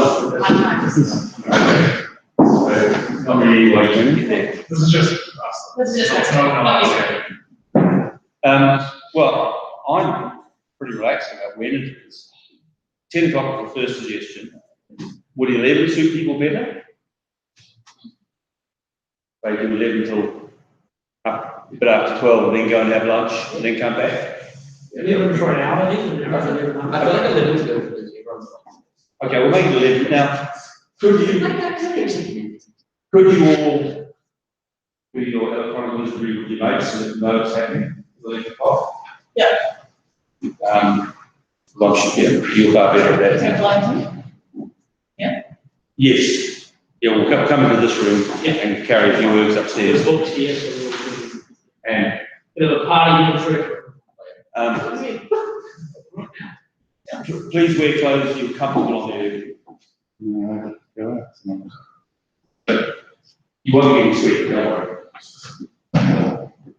Demonstrating some exercises and ideas I have on you. All right. That's it. I'm time. Thank you. That's right. If you're walking around, very good.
There's a box on it.